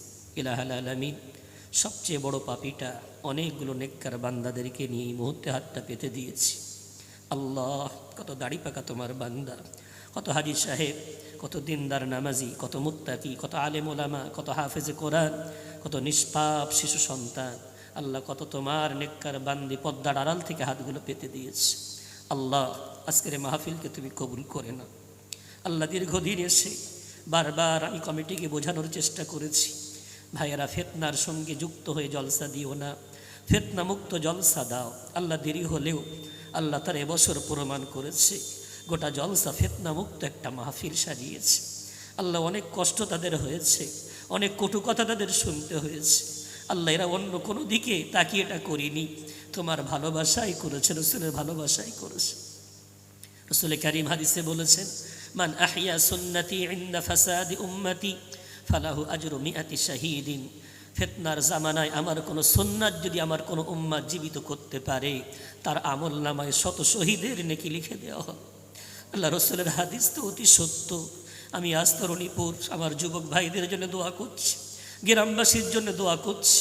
আল্লাহ প্রতিটি জলসা যেখানে ফিতনায় ভরপুর, আল্লাহ সেই ফিতনা মুক্ত জলসা যারা পরিচালনা করছেন, দায়িত্ব নিয়েছেন, প্রত্যেকের আমল নামায় 100 শহীদের নেকি আল্লাহ তুমি লিখে দাও। আল্লাহ যারা এখানে এসেছেন, বসেছেন, সহযোগিতা করেছেন, সকলকে কবুল করে নাও। আল্লাহ আমার ভাইয়েরা অসহায় দরিদ্রদেরকে বস্ত্র বিতরণ করেছে। আল্লাহ রসুল কারীমের একটা বিরাট বড় সমাজ সেবার কারণে মানুষ ইসলাম গ্রহণ করেছে। আল্লাহ সেই রসুল একটা বড় সুন্নাত সমাজ সেবামূলক কাজে আল্লাহ এরা আত্মনিয়োগ করেছে। আল্লাহ যারা সেই আত্মনিয়োগে সহযোগিতা করেছেন, আল্লাহ যারা সময় দিয়েছেন, বুদ্ধি দিয়েছেন, অর্থ দিয়েছেন, আল্লাহ সকলকে ইহকালের ভালাই, পরকালের ভালাই, ইহকালের কল্যাণ, পরকালের কল্যাণ আল্লাহ তুমি প্রদান করে দাও। আল্লাহ গোটা গ্রামে যত কবরবাসী শুয়ে আছে, সমস্ত কবরবাসীদেরকে আল্লাহ তুমি ক্ষমা করে দাও। আল্লাহদেরকে বলে দাও, এমন পরিবার রেখে এসেছো, এরা ফুটবল টুর্নামেন্ট দেয়নি, এরা ক্লাব বানায়নি, এরা গানের মঞ্চ সাজায়নি, একদল ওলামাদেরকে নিয়ে কোরআন হাদিসের কথা বলা করার জন্য একটা মঞ্চ সাজিয়েছে। আল্লাহ এই ভালো কাজের সমস্ত সহযোগী যারা যেখান থেকে সহযোগিতা করেছে, প্রত্যেকের আত্মীয় স্বজনের কবরে সবগুলো পৌঁছে দিয়ে কবরগুলো জান্নাতের ফুল বাগিচা বানিয়ে দাও। আল্লাহ তোমার কাছে দোয়া চাইছি, আল্লাহ আমাদের কাছ থেকে বাবরি মসজিদ কেড়ে নেওয়া হয়েছে, জ্ঞানব্যাপী মসজিদ কেড়ে নেওয়ার ফন্দি চলছে, বাইতুল মুকাদ্দাস আমাদের সামনে আত্মনাদ করে চিৎকার করছে। আল্লাহ আমাদের হাতগুলো বাঁধা। আল্লাহ আমরা কখনো বাহুবলে জনবলে জয়ী হইনি, তোমার গাইবী বল না আসা পর্যন্ত কখনো সফল হইনি। আল্লাহ আমাদের বিশ্বাস আমরা তোমাকে কষ্ট দিয়েছি, ওই জন্য তুমি রহমতের দৃষ্টি আমাদের থেকে ফিরিয়ে নিয়েছ। আল্লাহ তোমার ঘর যদি গুড়িয়ে দিলে আমাদের এত কষ্ট হয়, তোমার কত কষ্ট হচ্ছে। আল্লাহ তারপরেও তুমি আমাদের ইমানের পরীক্ষা দিচ্ছ। আল্লাহ আমাদের ইমানের পরীক্ষায় উত্তীর্ণ হওয়ার তৌফিক দাও। আল্লাহ গোটা পৃথিবীর মুসলমানদেরকে ঐক্যবদ্ধ করে দাও, এক প্ল্যাটফর্মে দাঁড় করিয়ে দাও, আর দলাদলি করিও না। আল্লাহ আমাদের মধ্যে আর ফাটল ধরিও না। আল্লাহ পরকালকে সাজিয়ে তোলার ফিকির আমাদের প্রত্যেককে দাও। আল্লাহ আমাদের ঘরের ছোট ছোট ছেলে মেয়েগুলোকে দিনদার বানিয়ে দাও। আমাদের ঘরের স্ত্রীগুলোকে আল্লাহ পর্দা নসিনা বানিয়ে দাও। আল্লাহ নিশ্চয়ই ফাতেমা তো জাহরা রাদিয়াল্লাহু আনহা আর জন্ম নেবে না, তবে ফাতেমা রাদিয়াল্লাহু আনহার কিছু সঙ্গীত দরকার, নেত্রী সঙ্গীবিহীন তো বানাই না। আমার ঘরের নারীগুলোকে আল্লাহ ওই ফাতেমা রাদিয়াল্লাহু তাআলা আনহার সঙ্গী সাথী বানিয়ে দাও। হাসান হোসেন যুবকদের নেতা হবে, কিন্তু সঙ্গীবিহীন তো নেতা মানাই না। আল্লাহ হাসান হোসেনের সঙ্গী সাথী আমার ঘরের ভাইদেরকে, যুবকদেরকে আল্লাহ তুমি বানিয়ে দাও। আল্লাহ বয়স্ক যারা, আল্লাহ তাদেরকে বিশ্বনবী কামলিওয়ালা রাসূল কারীম সাল্লাল্লাহু আলাইহি ওয়াসাল্লামের নেতৃত্ব নসিবে প্রদান করে দাও। আল্লাহ গোটা পৃথিবীর মুসলমানের জান মাল ইমান ইজ্জতকে তুমি হেফাজত কর। আমাদের মাসাজিদ, আমাদের মাদারিস, আমাদের খানকা, আমাদের ঈদগাহ, আমাদের ইসলামী প্রতিষ্ঠানগুলো আল্লাহ তুমি হেফাজত কর। আল্লাহ যে দোয়াগুলো চাইলাম কবুল করো, যেগুলো চাইতে পারলাম না সেগুলো কবুল করো।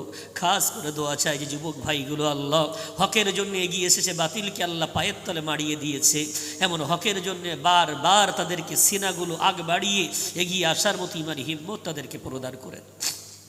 আল্লাহ খাস করে আমার মহাসিন ভাই, আল্লাহ দীর্ঘদিনের আল্লাহ তার সাথে একটা দৃঢ় সম্পর্ক, আল্লাহ বড় আশা করে আল্লাহ সাথীদেরকে নিয়ে এক হয়ে এই দায়িত্বটা পালন করছে। আল্লাহ সমস্ত কমিটির যারা সেক্রেটারি সভাপতি আছেন সকলের মনের মধ্যে আল্লাহ হকের জ্ঞানটা, হকের বুঝটা প্রদান করো।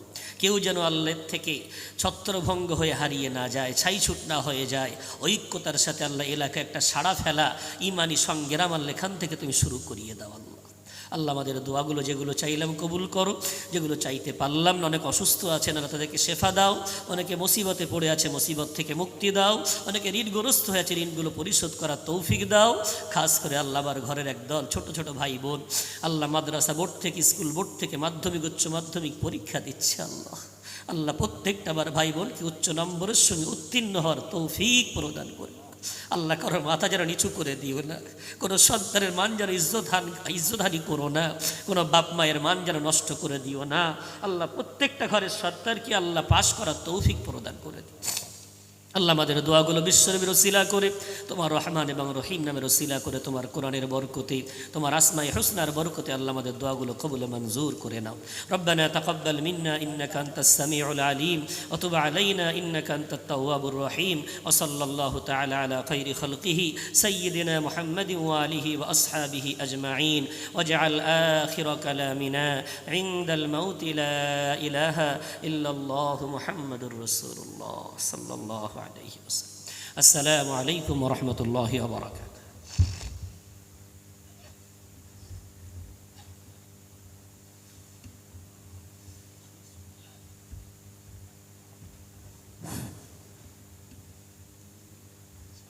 আসসালামু আলাইকুম ওয়া রাহমাতুল্লাহি ওয়া বারাকাতুহু।